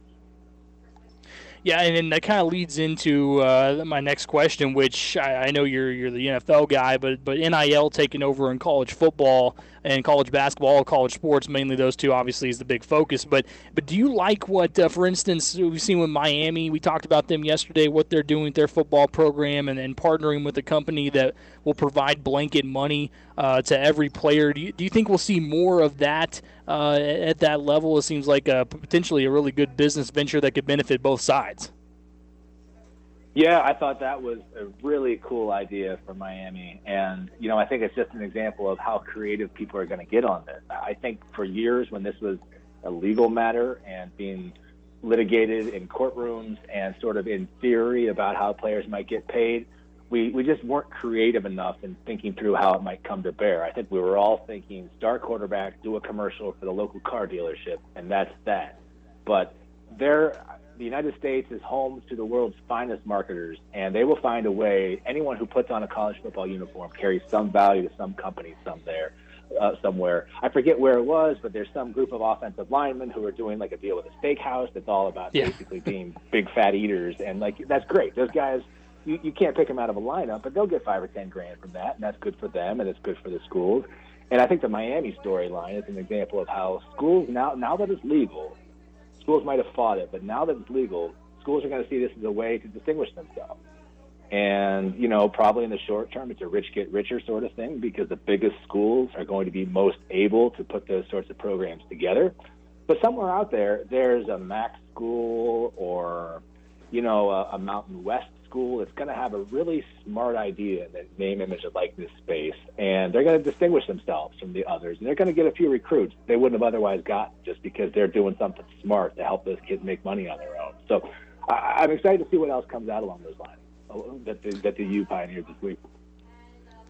Do you think that we'll see more, or maybe just some of the NFL college player collabs? Because we've seen that that's also going to be able to be an option now with NIL. So should we expect some more of that, where we've got NFL players teaming up with a star in college football for a certain marketing option? Yeah, I think that makes a lot of sense. I think that's going to be very geographic specific. I think that the brands that spend money on pro football have been sort of frustrated over the years by the parts of the country where college football is much bigger than pro football. I stand here in New York where even the Jets are bigger than any college team are, but I know that's not the case in Ohio and Oklahoma and in Kansas and places like that. So I think, you might see a lot of smart deals where, let's say, maybe Verizon wants to expand its NFL partnership, but knows that NFL players don't really turn the dial in most of Oklahoma. Maybe they can, go get a couple of college players to join in with some Cowboys players, do something together, and that's the way you cross that bridge from the pros to college, and it makes a lot of sense for a lot of different people. Yeah, no, it really does. The opportunity is potentially endless there, too. Talking to Ben Fisher here from the Sports Business Journal on Triple Play Sports Radio. As far as what the league went through last season with no fans on some fronts to limited fans, how important is it for the league to be back in full force again this year? I'm not sure the significance of it can really be stated enough, but once we saw the Colts get the green light, that was all teams planning on having full stadiums this upcoming season. Yeah, I think that to answer the question directly, it's everything. The difference for NFL owners between COVID being a minor hassle and being something that sort of threatens the fundamental value of their asset, the team, the difference is how long COVID lasted. And if it truly is a one-year story and local revenue is basically back to standard lines in 2021, it's not that $4 billion was lost last year that's never coming back. But they'll make up for that in no time, as long as this year is normal. So this starts to be a big problem. If the variants pick up and caseloads come back up in October and November, and local governments are like, actually, we're going back to strict attendance restrictions here, that's going to be a big problem for the NFL because, like I said, as long as it's a one-year story, they'll be just fine, and they'll make it back in no time with all the ways the NFL makes money. It starts to become much more of a crisis if it's an ongoing thing. Well, and on top of that, should we, as fans that are trying to go to games this upcoming season, should we expect to see more increases on ticket prices and maybe specifically for single game tickets? Well, if the pent-up demand is real and there's this unusually strong interest in fans coming, then of course ticket prices will go up on a secondary market. I know I'm seeing that just right now in baseball season. Just because everyone couldn't go to Mets and Yankees games for so long, that tickets that normally would be under 20 are in the 40s to 60s range now at Citi Field. Reasonable to assume that continues into the football season. I think most teams are trying not to raise their official ticket prices this year if they can, knowing that they're pretty desperate to keep fans on the good side here. But secondary market prices will be much higher. And if your team had a great year, then, ticket prices will probably be higher again. But it's hard to generalize. I think most teams are trying not to raise ticket prices right now. Last thing for you, because I saw this point brought up, and I think it's a good one, but specifically right now with the Las Vegas Raiders out of all teams. Is there a better location for a football team right now, based off revenue coming in alone, where you'll have people planning a Vegas weekend, and then to top it all off, they come to a Raiders game on Sunday, and it seems like the influx of people coming back out and getting involved, especially around Las Vegas, could be huge. And I wanted to get your thoughts on that because I'm not sure there's a better place for a football team location-wise right now. Yeah, I don't think there is either. I think it's amazing how quickly conventional wisdom has shifted on Vegas. 10 years ago, it was like, you can't get close to gambling at all in sports, so being in Vegas is sort of a liability because such a disproportionate amount of the money is there. And also the sense was that Vegas is a large area, but its average resident has less money than your average American city. It's on the whole a poorer region than others. But now, 10 years later, gambling is legal. Caesars and everybody else very eager to sign sponsorships and hand over a few million here or there and to buy luxury boxes. there's definitely not a better place to be. And the whole concern about, Vegas being a poorer than average metropolitan area, it doesn't matter because 10 million people are flying into Vegas every weekend to have fun and waste all their disposable income. And I think until gambling was legalized and it became okay for sports leagues and teams to do deals there, it's probably better to stay out of Vegas. A lot of downside there. But now that it's legal, it's a wonderful place to do business because it's sort of recession-proof. People are always going to go to Vegas for a good weekend. Yeah, no doubt on that. And let me throw just actually one more real quick your way because you brought up the whole sports betting thing.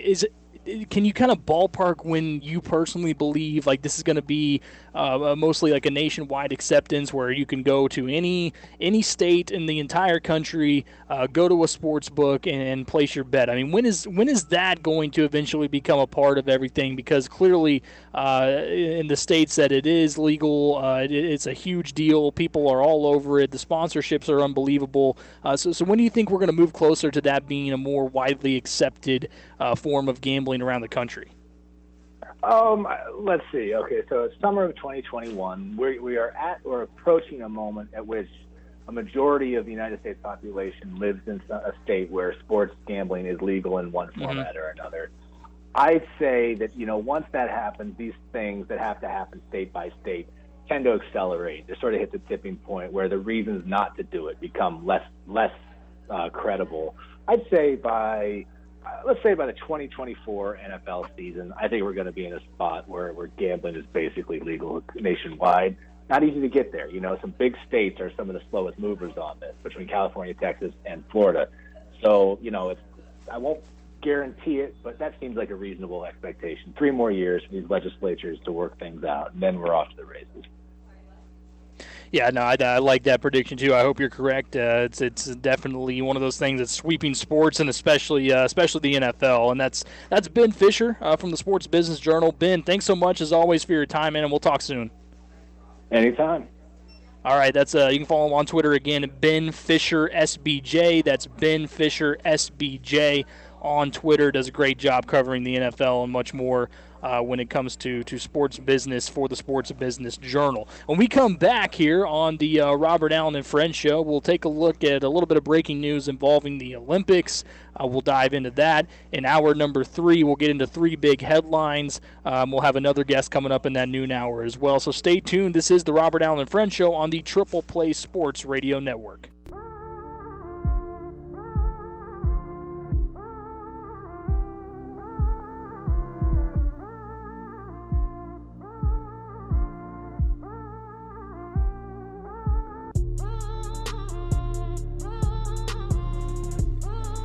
Welcome back into the Robert Allen and Friends show here on the Triple Play Sports Radio Network on this Thursday. Patrick Wheeler with you, Jordan Woodruff along as well. I'm live at Am Pride Travel Plaza in Perkins on the intersections of Highways 177 and 33.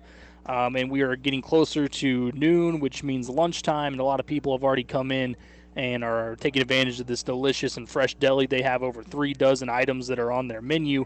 And for lunch right now, you can come in and enjoy some of the Hunt Brothers original or thin crust pizza. They've got straight off the grill, double cheeseburgers, chicken strips, buffalo chicken bites, deli sandwiches, 12-inch subs, even burritos, and egg rolls also available with great sides like potato wedges, french fries, onion rings, fried okra, and mushrooms, just to taste a little bit of some of the options they have here in this extensive menu.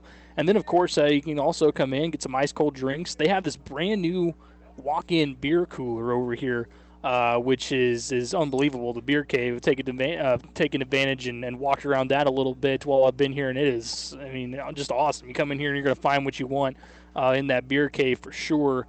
And also big, clean, convenient walk-in restrooms for men and women too. A huge parking lot. There's everything you need over here for your rest stop at Am Pride Travel Plaza in Perkins. All right, so we talked about the before the break, taking a look at the Olympics with some news, and it's not good news. Unfortunately, and we were looking at this yesterday a little bit, knowing that Japan was dealing with COVID-19 issues right now.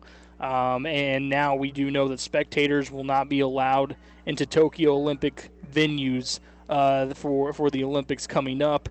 This is what the president had to say, quote, "It is regrettable that we are delivering the games in a very limited format. Facing the spread of coronavirus infections, I am sorry to those who purchased tickets and everyone in local areas. Many people were looking forward to watching the games at venues, but I would like everyone to fully enjoy watching the games on TV at home." And it's the worst part about it has to be you go back and it just reminds you of the times last season when there were no fans. And it looked obviously really strange the entire time, but it got old real fast. As a spectator of any sport, whether it was football, baseball was also really terrible. Just watching that in complete silence. Some college sports as well at times, where they had limited fans. It was not fun to see, and I have to think that adding on to this with the Olympics has to make it somewhat worse in a way because of how much the fans bring to the table when it comes to playing in international games like that, and it's a big part of the spectacle. So I hate to hear that news.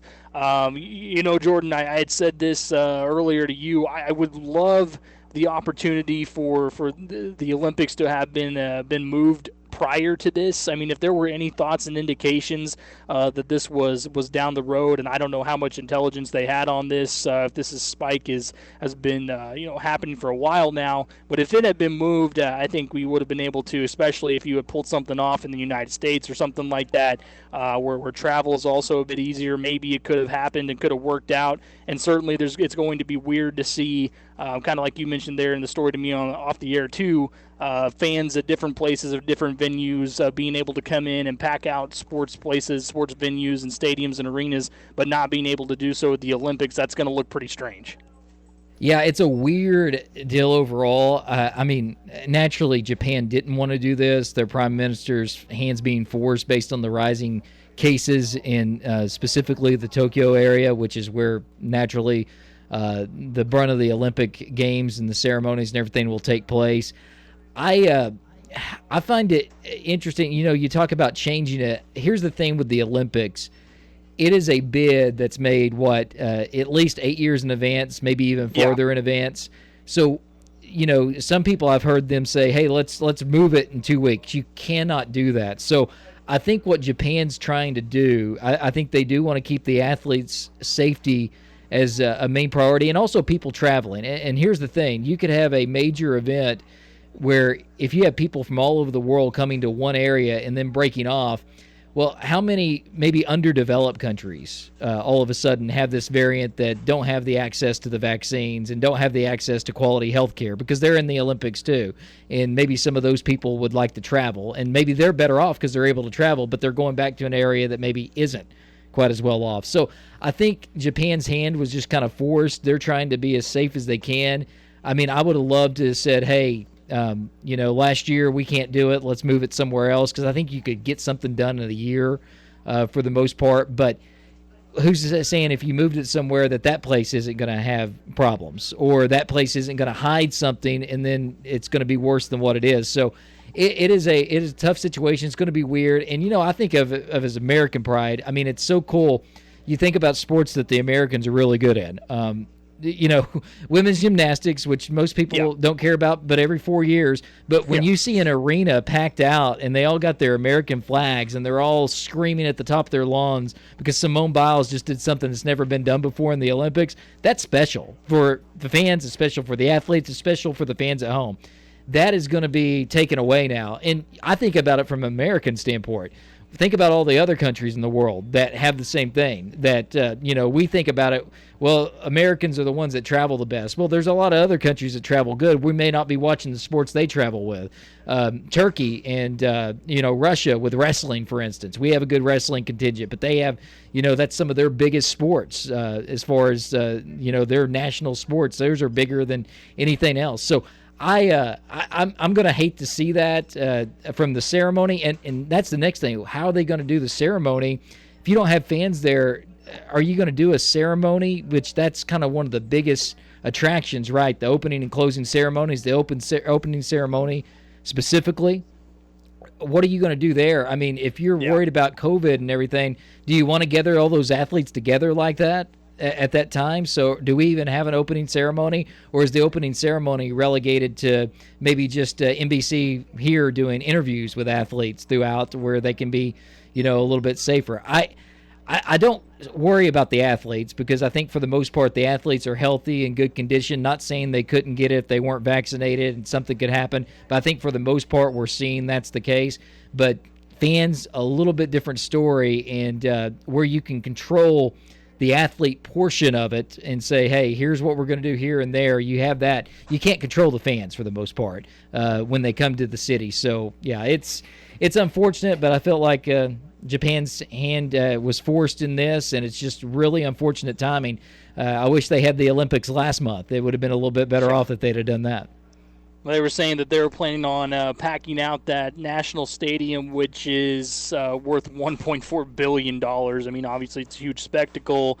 The opening ceremonies, as you said, definitely the most watched event that takes place during the entire Olympics. So that is absolutely unfortunate, too, for that. And with the IOC and the Olympic Committee there, they also have to understand and put that out there. Look, we got to keep up and keep doing this because you get nearly 75% of all the income straight from broadcasting rights. So if you can still do that, which obviously you can television-wise, you would end up losing $3 to $4 billion is the estimation if the Olympics were canceled. So that's something that they can't quite literally right now afford to do at this point. So there's a lot of issues going on with Japan, with Tokyo. There's going to be a lot of pushback on this, no doubt. And like you said, some of the sports clearly, the gymnastics, track and field, swimming, soccer, I mean, all this stuff that it is quite literally made by the fans when it comes to the atmosphere. I mean, it's just going to be strange to see. It's going to bring us back to what feels like old times, unfortunately, but that is the update for the Olympics. And what I'll say with that, the Olympics and the World Cup will be the other thing. There's only a few events that bring people across the world together. I mean, they're called the Goodwill Games for a reason because everybody gets together, and for somewhat there's competition, but they get along, right? I mean, even your adversaries, China and Russia, you have people from different countries getting there and they get along, and that's really good for that's good for the universe, right? Because it shows that you can get along, or the people at the common level can get along. So even though maybe the governments can't. So I hate it for a bunch of reasons, and there's more to it than that. We're going to hear a lot about this going forward. But it is unfortunate for the athletes because it only comes once every 4 years, and it's already been delayed a year. There's a lot of athletes. This is going to be their only chance to be in the Olympics. Yes. Sometimes your gold medalists will only get one chance to be in the Olympics. And now those athletes that a lot of times are going to be your younger athletes, right, under the age of 25, this is their only chance to do it, and they're not going to be able to sense that pride. Not just in America, but other countries, what it's like when all of a sudden you have 2,000 people with American flags cheering at the top of their lawn. That is just so unfortunate to me. I couldn't agree more. It really, really is, and definitely unfortunate to see about to take place with the Olympics. Luckily, you still get the Olympics, but no fans will be allowed. For now, we get the Olympics. Yeah, for now, that's right. We'll hold on to that, and of course, that's a good point. Things change so quickly with this, you just never know. But we'll hold out hope that for now we do have the Olympics, at least, just no fans. When we come back here on the Robert Allen Friends Show, we'll get into 3 big headlines to start the noon hour. That's coming up next here on the Triple Play Sports Radio Network.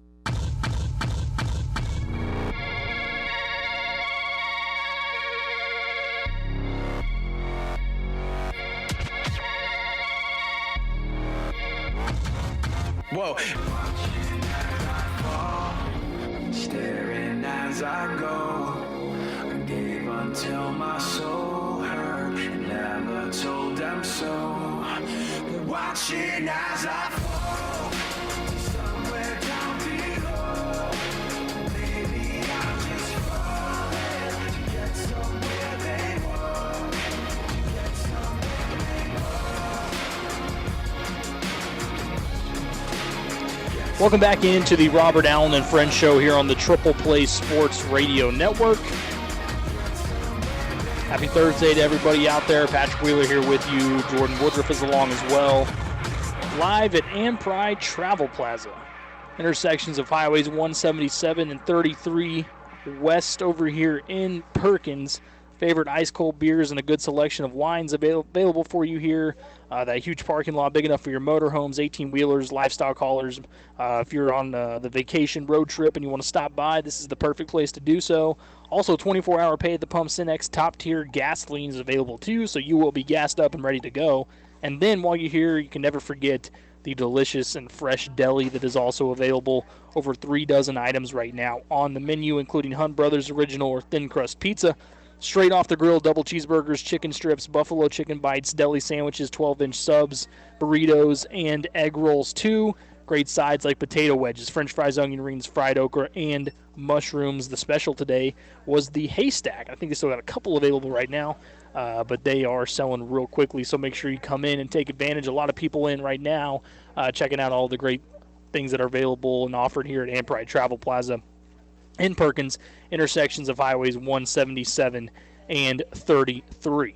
All right, so to start off this noon hour, take a look at 3 big headlines of the day. The first one coming from pokesreport.com, and it is discussing OSU pitcher, or I guess we'd call him two-way player, Justin Campbell. OSU's Justin Campbell shines in USA Baseball Collegiate National Team debut. He went 3 innings, allowed just 1 hit, no runs, no walks, and struck out 4. He is pitching for the Stripes side. He had the Stars and Stripes team that is playing a bunch of games against each other there for that U.S. Collegiate National Team. But again, he threw just 41 pitches to get all of those numbers down, which again shows that he's being pretty effective against some of the best, actually the best players in college baseball. Of course, last year we know what he did this past season as a two-way player for OSU when he swung the bat, when he was pinch hitter, designated hitter, and then, of course, on the mound going 7-2, had that 2.57 ERA, 102 strikeouts in 84 innings. But a guy like Justin Campbell, I think, is something that we are going to eventually see a little bit more of when it comes to being successful on the mound and also able to swing the bat a little bit and be effective with that as well. Clearly, I think the idea of a two-way player, we know it's always been around in baseball at all different levels, but when you get a guy that can actually do it consistently, he's going to make a difference on this roster, and I think he's a big part of what Oklahoma State plans to do, clearly, moving forward, and obviously great to hear that when he's going out there with that U.S. National Collegiate team. Again, 3 innings, 1 hit, no runs, no walks, and he did strike out 4 there in 41 pitches. And Jordan, I would have to think it's probably not a huge surprise, right, to hear someone like Justin Campbell still finding success even against some of the best players in college baseball. And then we'll take a look at a couple of more headlines too. Coming up next, this one comes from Outkick.com. It says Maria Taylor suggests that ESPN drama qualifies as quote-unquote dark times. Maria Taylor suggests that ESPN drama qualifies as dark times. This was a story and we dove deep into yesterday where Rachel Nichols at ESPN was caught on camera unintentionally talking about how Maria Taylor received a position that was once Rachel Nichols at ESPN simply because of her skin tone, because she was a black female. And this is what Taylor tweeted yesterday. During the dark times, I always remember that I am in this position to open doors and light the path that others walk down. I've taken some punches, but that just means I'm still in the fight. Remember to lift as you climb and always keep rising. And first of all, my response to that is dark times. I mean, really? Like, we're supposed to believe that she wasn't involved in the leaking of the audio in the first place? Because no one believes that. This was at a time where Maria Taylor asking for a ton of money from ESPN, looking for $8 million, which is just absurd for the level of talent that she has and with the audience that she brings, which is virtually none. Nobody tunes into ESPN to watch Maria Taylor. And this audio comes out a year later.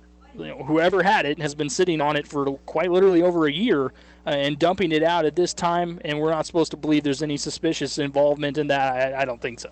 This isn't dark times.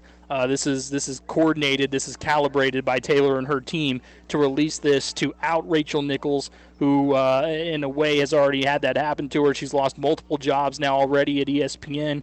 But again, it's not something that I feel bad for Rachel Nichols for. I mean, she has been one of the drivers on the woke train for quite a while, and especially when it comes to some of the things she said said, where she talked about diversity as well as it's a good thing, but until it happens to her, it's a big time load of hypocrisy that you're seeing there. She blamed a lot of issues on one of her quotes that said. White conservative men, they're male white conservative men that are Trump voters, is what she said. So I really don't have a lot of sympathy for someone like Rachel Nichols in a situation where she's lived off of that wokeness, and then when it turns around on top of her, all of a sudden it's an issue. But Maria Taylor at the same time, trying to come out and act like this was something that was so terribly done and said for her, and how could this happen, and didn't expect this to happen. No one believes that.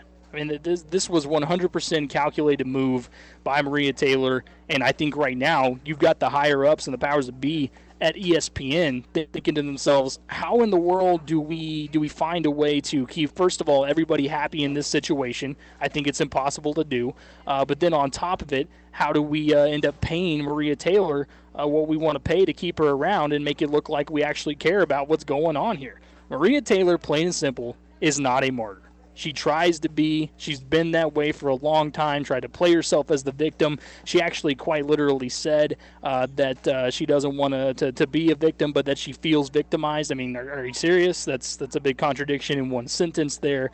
She is absolutely completely full of herself, as is Rachel Nichols. The entire ESPN team has blown up before our very eyes, and this is what happens when you start to focus strictly on politics and not sports. When that happens, plain and simple, we've seen it time and time again, and ESPN is not immune to a situation like this. They run into it. They've done it for a long time now, where that's been their main focus. They focus on identity politics. They focus on no longer talent, but instead the race of the person that's involved. And when you do that long enough, it may seem like it'll work at the beginning. It may seem like it'll appease a lot of people, but it will implode on itself, and that is exactly what has happened at ESPN.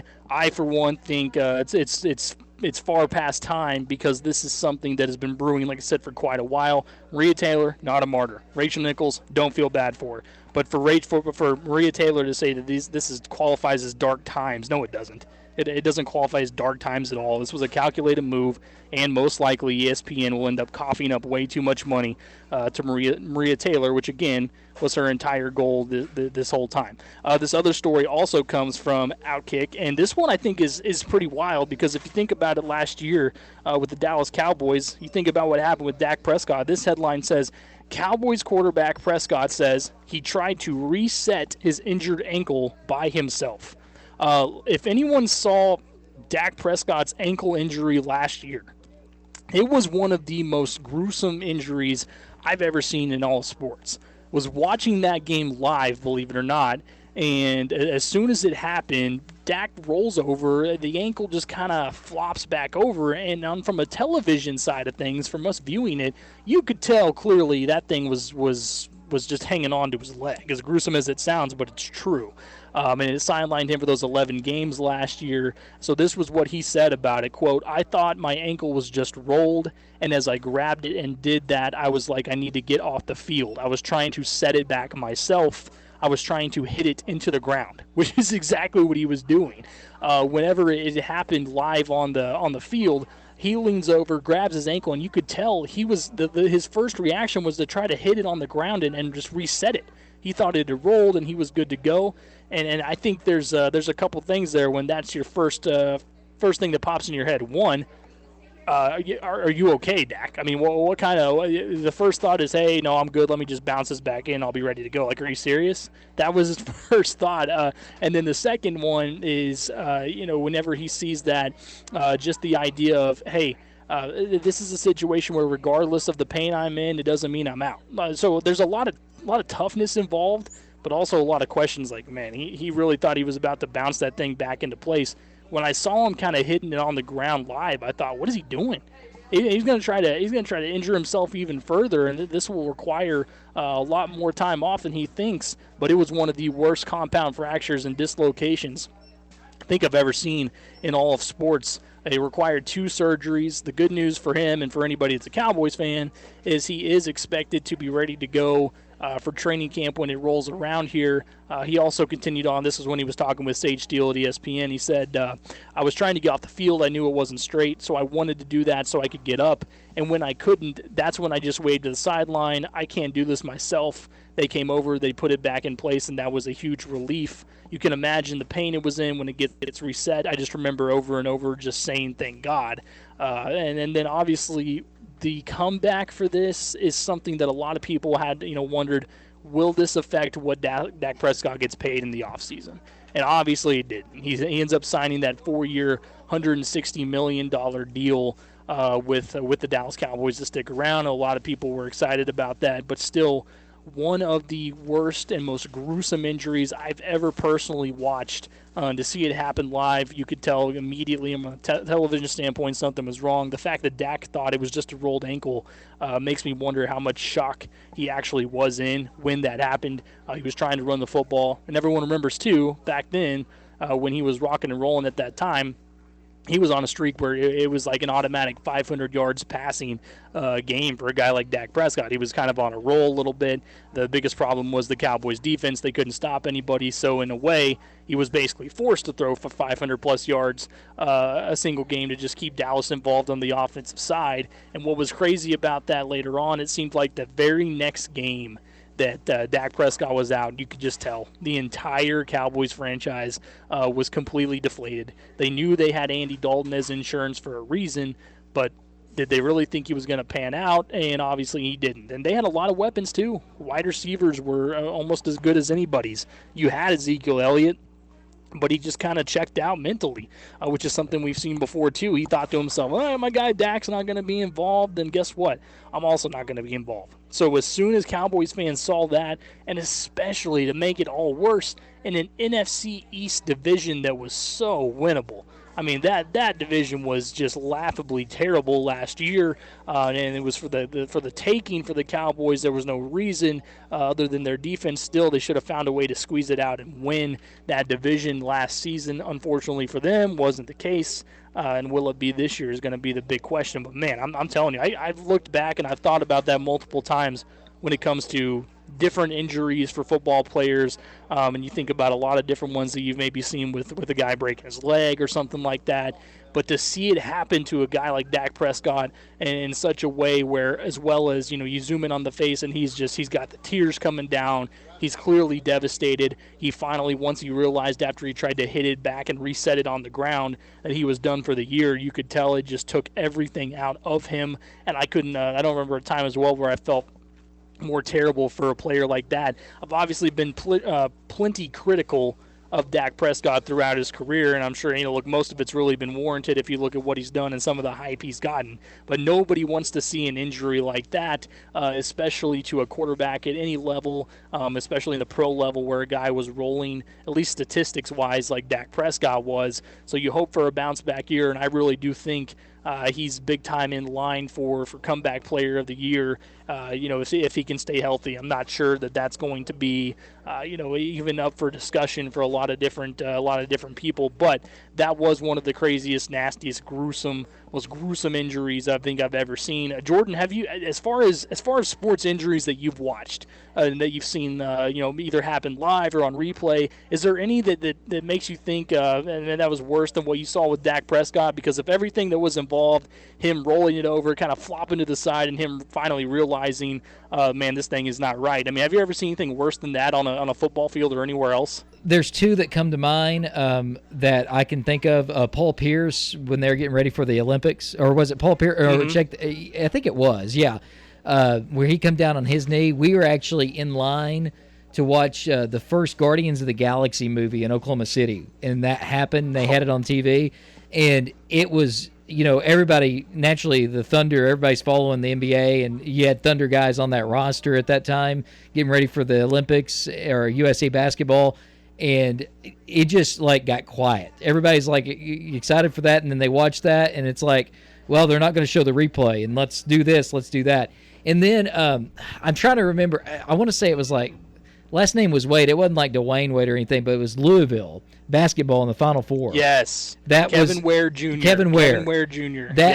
Those two are probably the two that come up the most that I have seen live. I know there's some older ones that come up from some older the population that is out there that they got a chance to watch live.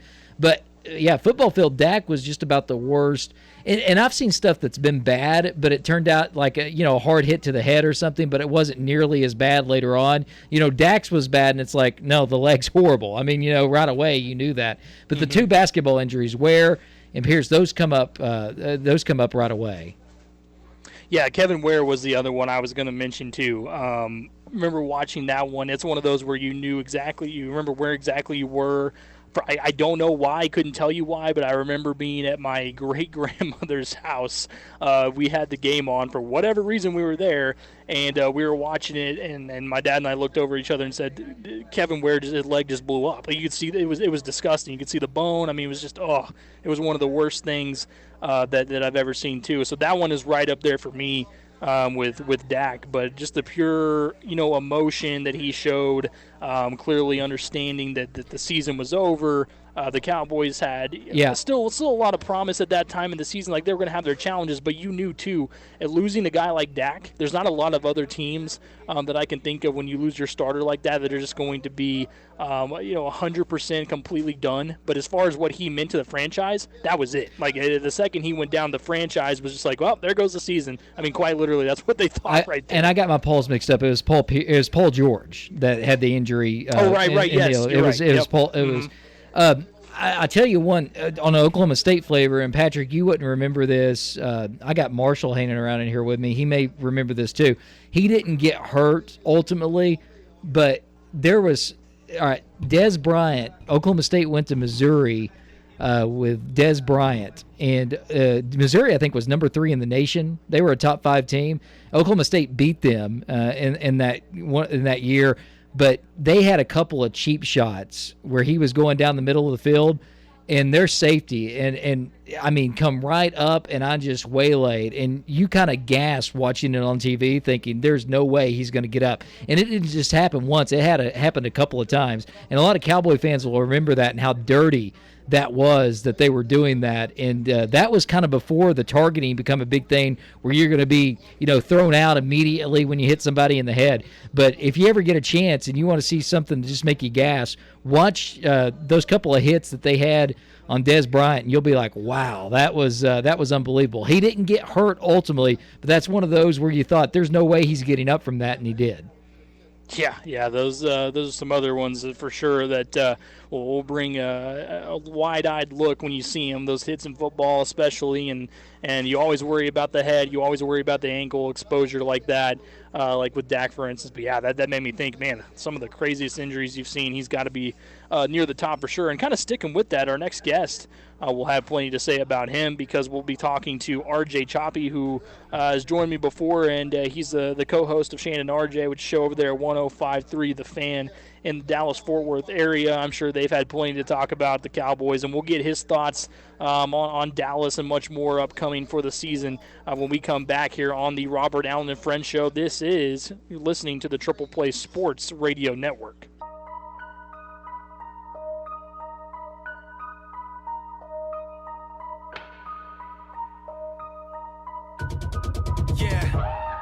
Levitating off the blacktop. Used to struggle getting started, now I can't stop. Used to be the quiet kid in the sandbox, now it's hands up every time that your man rocks. They ought to stop me coming in again. Welcome back into the Robert Allen and Friends Show here on the Triple Play Sports Radio Network. Patrick Wheeler filling in today on this Thursday afternoon live from Amp Pride Travel Plaza. Come on over here and get your lunch fix ready for you. They've got a big menu available. A lot of people taking advantage, so make sure you come on over and be one of them as well. Joining us now here on the hotline, RJ Choppy, the co-host of Shannon RJ over there, 105.3 The Fan, covering Dallas-Fort Worth area and the Cowboys. RJ, how's it going, man? Doing well. How are you, man? Doing well. Appreciate your time. Thanks for hopping on with us here a little bit. I actually just got done talking a little bit about Dak because I was reading the story where he told Sage Steele at ESPN that he had actually tried to reset his ankle during that injury, and I read that entire story and just kind of made my ankle hurt. But that I was thinking about that injury back when I was watching it live and how gruesome and brutal that was. But he explained that he really thought at first that really was just a rolled ankle to him, and he was kind of, you remember, trying to hit it into the ground and reset it. But man, that was one gruesome injury for him. Oh, it was awful. When I first saw it, I was like, "Ooh, man, that's not good." But I've dislocated his finger before, and I popped it back in, and I was able to move it right away, and no problem. And I wonder if Dak thought like the same thing, like, "Hey, if you just dislocate it, pop it back in, maybe you can actually walk on it." I don't know. I've never done something as big as an ankle, but obviously the thing popped through the skin, and or compounded in some form. So it was like, I can imagine, like, with all of his, equipment on, shoes, sock, not really knowing, and like that's just freaky though. Like that's next level.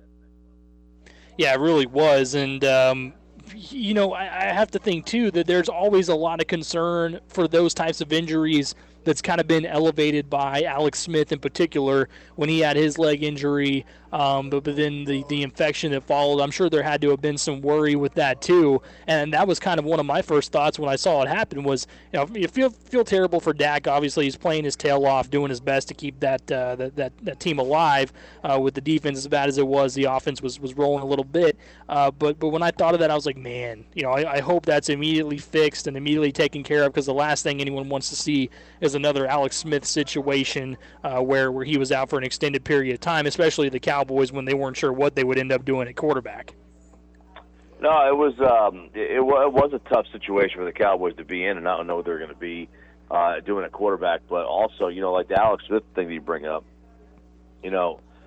that was definitely a concern. And around like December, January, we had kind of heard like, this thing is not necessarily going right. He had a second surgery, and we're like, well, what's he having a second surgery for? What's he having a second this and that for? And part of it was, planned, they said, but also, maybe there was an infection, and what did they do? What if there was ligament damage, a tendon issue? Those were all questions that had to be answered, and thankfully, it looks like they are answered right now, and he's fine. But man, like this team would have been in a world of trouble because they would have had to franchise him again or sign him, without really knowing. And it seems like they signed him without really knowing, to be honest, because he hasn't played a game since the injury, and he did get the big fat contract. But they could have been in a world of pain, quarterback wise, if he wasn't ready to go. Absolutely, and we're talking to RJ Choppy here on the Triple Play Sports Radio Network. So what has been the word on Dak so far as his progression this offseason, and maybe how he's getting back into the mix of things with those receivers, with all his playmakers ready? What's been the word on that so far? Well, it's hard for us to gauge. We're not in the OTAs. They don't do as many as they used to do. Right. But he seems fine. Structurally, he's 100%. Where is he mentally? Is he the first pass rush that gets hit that comes his way? Is he going to roll out? Is he going to go hit the ground? Is he going to try to run? What's his first instinct going to be? Is his first instinct going to match what he is capable of doing? Is his first instinct going to match what he is willing to do? What if his first instinct is to roll out and then he has a second thought and he just falls down? Carson Wentz didn't run as much post-knee injury as he did before. Where's Dak? And we're not going to know that until week one. These are not questions you can answer in preseason. These are questions that are going to be answered after he takes that first hit.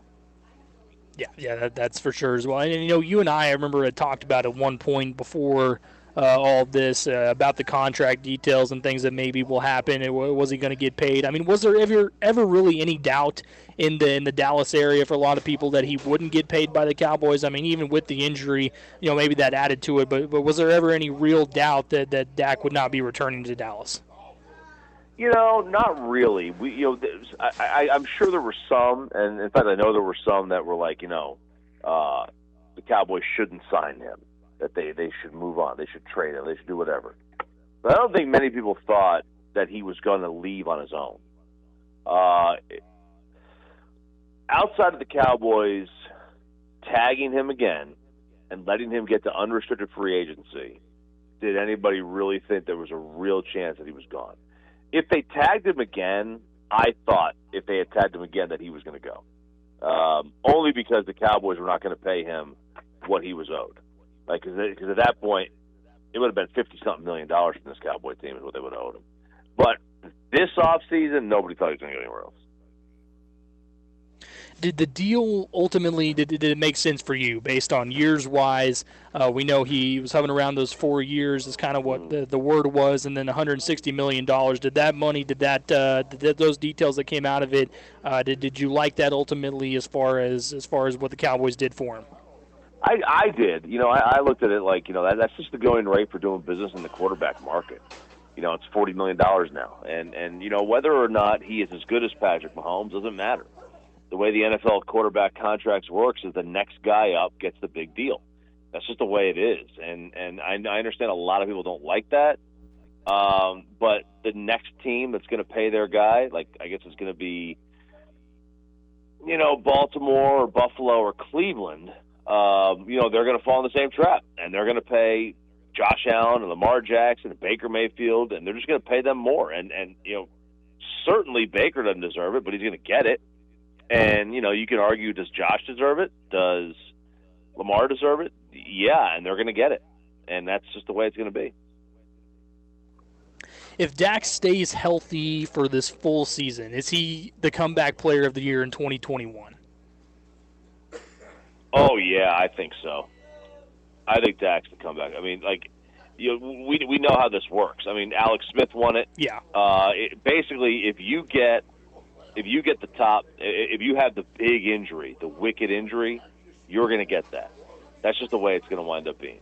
If whether or not it's deserved, it's not necessarily who plays the best. It's kind of who comes back from the worst injury. No, I think that's exactly what it is every single year. We're talking to RJ Choppy here from 105.3 The Fan. Now, let's take a look at Ezekiel Elliott. I mean, is it fair to say that he just kind of mentally checked out last season when Dak went down? Because I feel like there were a lot of people were thinking maybe that would end up being the case. Would he find a way to gel with Andy Dalton? Would he stay involved? But it seemed like the second Dak went down, that next game and kind of following in the rest of the season, he was just kind of done and kind of out of it. Well, I think part of it was, the offensive line wasn't as good. I think part of it was the team just, it was not a, pass-first team anymore, and Zeke was now really the only guy that they had to stop, and I think that was a problem for this team. I think it was a problem for Zeke. When you have a great offensive line, when you have the Great Wall of Dallas, when you have the ability to move teams 5 yards downfield, and Zeke doesn't face contact till 3.5 yards down the line of scrimmage. That's awesome. But when you don't have that anymore, and the Cowboys didn't have that last year from the offensive line standpoint, I don't care who the running back is. He's not going to succeed. And I think that was a big part of it, too. I don't know that Zeke checked out so much that the offensive line wasn't able to check in because they were constantly hurt. Yeah, I think that's fair as well. They were a big part of that too. So for Zeke, what's the expectation then for you from him this year? Because I mean, is he going to be a serviceable back, or is he going to end up being exploding back onto the scene, maybe even back in the top 10 conversation, having Dak Prescott back, and if the offensive line can make it work for him, is he going to be that guy that we're all talking about again? Hey, not only is Dak back, but it looks like Zeke might be as well. Well, he'll have a good year because they're going to hand the ball, especially if they're winning games. If they're winning games, they'll be fine. If this team is 7 and let's see, I guess there's 17 games now, so 7-10 or 8-9. Zeke's going to have a decent year, but it's not going to be nearly as good as it would be if they were a 10, 11, 12 win team. But they're not going to run it through Zeke. It's not going to be like the offense is not going to be run through Zeke.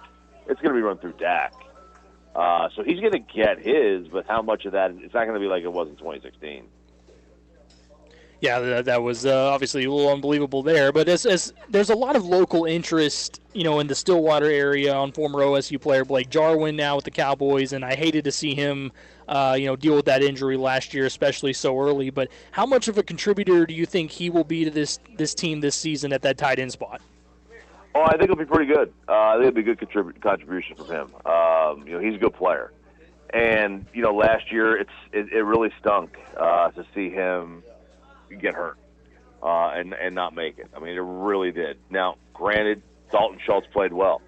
And they found a secondary tight end that was pretty darn good. And we're going to see this year, the two of them together really create a nice little, two-man tight end grouping, and that's going to be really, really solid. So we'll see what winds up happening, but I fully expect Blake to have a good year. Yeah, you kind of answered the next thing I was going to ask, because Dalton Schultz did play pretty well last year in the absence of Blake Jarwin. As far as you talk about them being a tandem there at tight end and running that two tight end system a little bit more, is Blake Jarwin going to be the guy that maybe you target more in the red zone? Dalton Schultz does some of the dirty work in the middle of the field, and of course, obviously, both are going to end up blocking quite a bit too. But how do you see that kind of playing out? Maybe who gets the most looks as a touchdown guy? It's a good question. It really, a lot of it depends on whether or not, how they're going to utilize both guys when it comes to the red zone. We haven't really seen Blake be the number one guy in the red zone. We've seen it with Dalton, but I expect it to be Blake. I expect Blake to be the top dog. Yeah, that's I think where I was leaning as well, based off what he brings to the table. And speaking of pass catchers, CeeDee Lamb obviously bursting onto the scene last year, did what he could even with Andy Dalton was the quarterback. So is he going to be a 1,000-yard receiver this season? CD? Yes. Yeah. Doug, he almost had 1,000 yards last year. Yes, he did. If you were to tell me that Dak was healthy all year, then CD to me would have been the rookie of the year. I think he would have topped out Justin Jefferson. He was on a tremendous run in those first 4 or 5 games. I not only expect him to get 1,000 yards. I mean, he may lead the team in receiving if he plays the entire year and Dak's healthy. Those two together, they had a good rapport going early on. Yeah, they really did. It was exciting to watch, especially for a young player. As far as the draft, were you a fan of the Cowboys selecting Micah Parsons there in the first round? And if anything, what's the word been on him that you guys have heard so far in his progression? I was not. I was not a fan of taking him. I would not have gone the linebacker route. I would have traded down. I would have taken a corner or Rashawn Slater, the offensive lineman.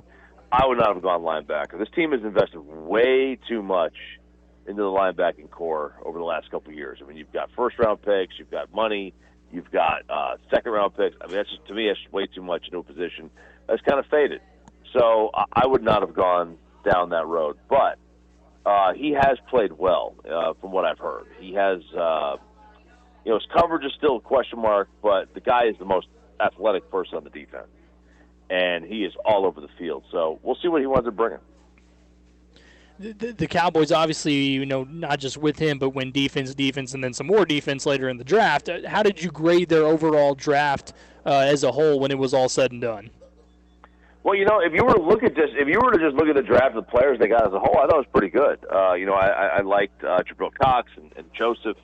But the thing is, if they had taken Slater in the first round and still been able to get Jabril Cox, I mean, how much better does that draft look? Now you've got your offensive line and you've got your linebacker. It would have looked fantastic. Yeah. But they wound up going in a different direction. So, I think it was good from a player standpoint. But, again, at what cost? You spent a lot of money on that linebacker in the first round, and you spent money on linebackers in the last couple of years. It's a lot of money to spend on a unit like that. We're talking to RJ Chop here on the Triple Play Sports Radio. Did you ever once buy into those rumors that were around for maybe a week or two that Jerry Jones was going to make a move and try to get Kyle Pitts? Did that ever grow any legs? Oh, yeah. Oh, yeah, it grew a ton of legs. We would have loved that. I was all in on that one. But, they didn't do it. It was going to cost a lot to move up. I would not have moved up to number 4 necessarily, but if there was a chance that Kyle Pitts was going to drop to maybe 7, then the Cowboys have moved up. They were not going to go to 4. They were going to get asked too much for that. Yeah, I think it would have been a steep price, no doubt, a huge move, but a steep price. As far as the NFC East, who do you think is going to end up being the biggest competition? I mean, you had the Washington football team coming back, and I mean, is Fitzmagic going to be the guy?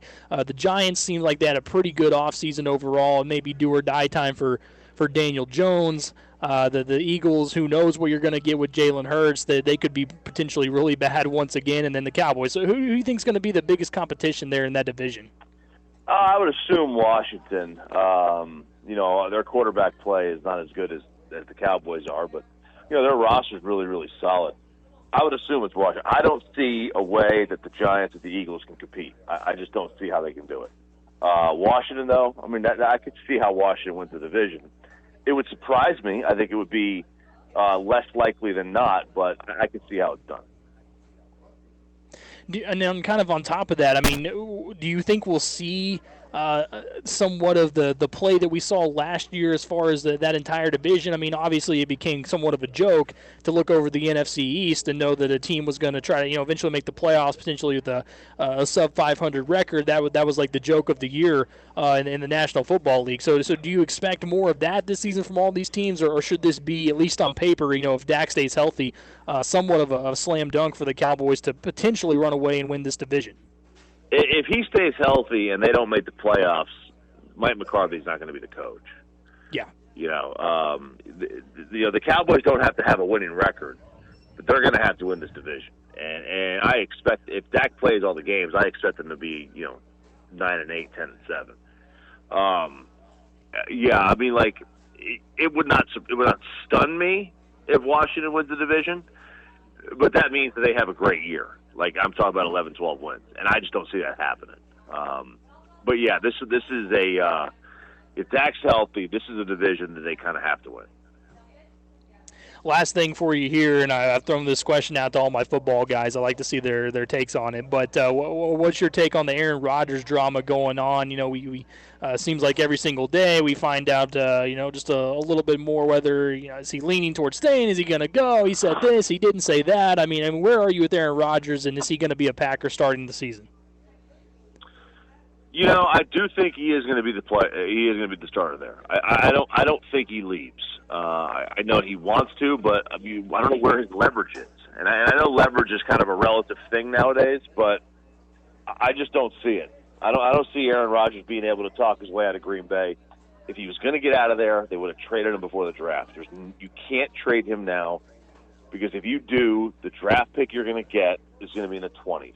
And if you had traded him before the season, before the draft, you could have gotten a pick in the top 10. And that's just not in the cards anymore. Like, you're not going to be able to, because whatever team Rodgers goes to is going to be a really good team, and you're going to be picking late in the draft. And if I'm Green Bay, I am holding, and I don't care if I stink this year. I'm not going to trade him, and I'll trade him next offseason, and I'll have 2 top 10 picks if he decides to sit out. That's how it would work. And if they did, let's say that the Broncos were obviously the team that was kind of at the top of the list. I mean, would it make any sense to you probably get in return someone like Drew Lock, maybe a position player, some defensive guys, obviously some picks? Would that move even make any sense, or would it say, hey, you know what, we'll stick with Jordan Love, and then we'll maybe go back to the draft? I mean, do you think they ever really considered making a move and trading and getting a quarterback in return? Oh, no, I don't think. I mean, I think if they were going to trade him, it would have been for a pick. I wouldn't trade for Drew Lock.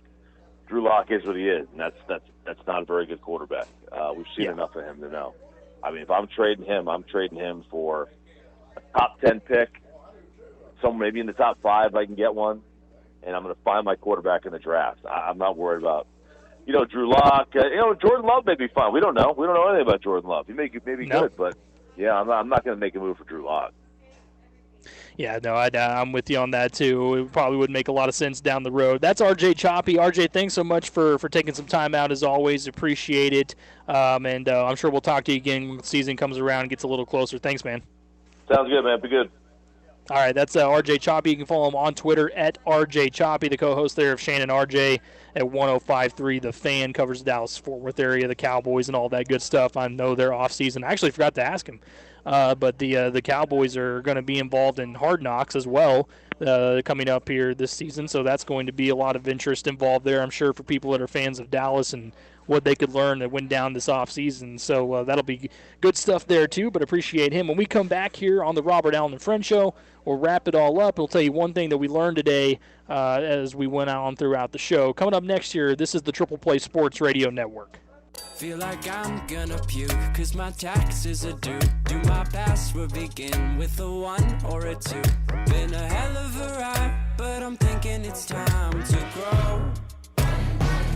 Metronome. Man, I'm up to something. Ooh-dee-la-dee-do, thank you all for coming. I hope you like the show, cause it's on a budget. So ooh-dee-la-dee-do, yeah. Come on, here we go, yeah. Come on. Here we go. So put your best face on, everybody pretend you know this song. Everybody come hang. Welcome back into the Robert Allen and Friends Show here on the Triple Play Sports Radio Network. Patrick Wheeler here with you, filling in. Jordan Woodruff is with me as well, live at Ampride Travel Plaza in Perkins on the intersection of Highways 177 and 33. Make sure you come over here and check out these 3 dozen items on their delicious and fresh deli menu. A lot of people have been coming in and getting some of this Hunt Brothers original thin crust pizza. We've seen the double cheeseburgers and the chicken strips and the corn dogs all flying off the rack as well. Great sides too. So make sure you come over here and check them out at 177 and 33 West here in Perkins. I'll tell you one thing that we learned today. Well, I saw this and I thought this is one of those situations where you're like, man, would someone really pay this amount of money for this item? But a super rare basketball card is available right now. It has Hall of Famers Larry Bird, Magic Johnson, and Julius Dr. J. Irving all on the same 3 cards there together.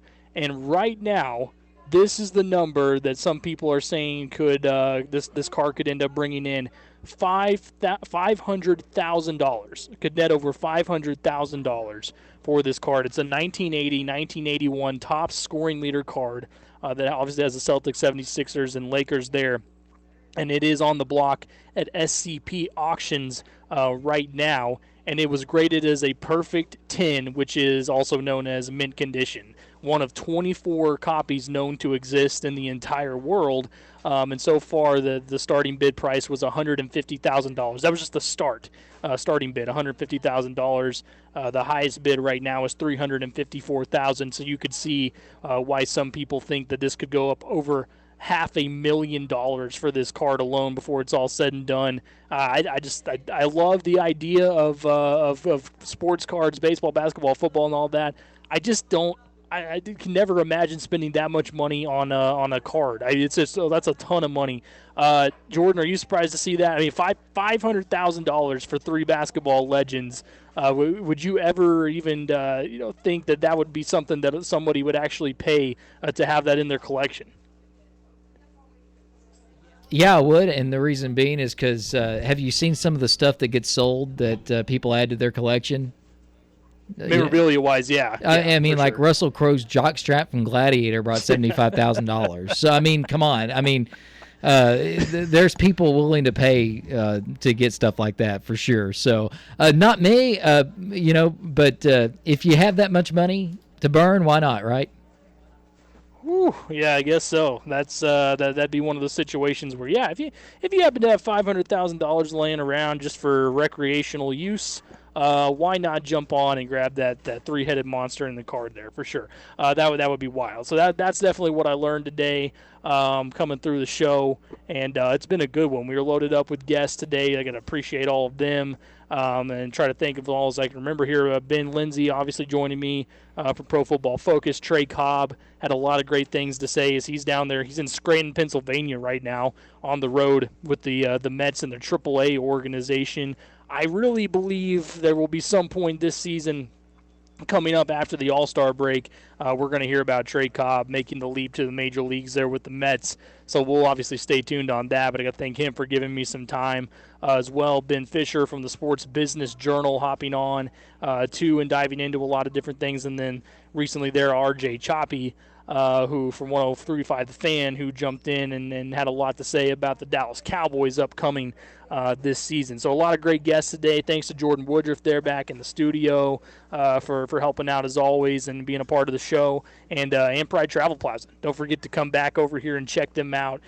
They'll be open all day, serving up some of the best food that you will find. Looking at this menu, it's really unbelievable with all the great stuff they have. And I'm going to walk out of here with a couple of corn dogs. There's no way I can leave without those. And they've been great to me over here, so make sure you come check them out. One more time, that's at Highways 177 and 33, the intersection there here in Perkins. This is year number 22 serving Perkins and the surrounding communities. So come give them some love and check out everything that they have over here at Pride Travel Plaza. This has been the Robert Allen and Friends Show. I'm Patrick Wheeler filling in. We'll be back tomorrow to round out the week at 10 a.m. You got TV 31 and 1 next, and then after that, the afternoon sports drive will fill in. You'll have Levi Peckinpah and Zach Lancaster bringing that for you later on at 3 o'clock. So make sure to keep it locked here. This is the Triple Play Sports Radio Network.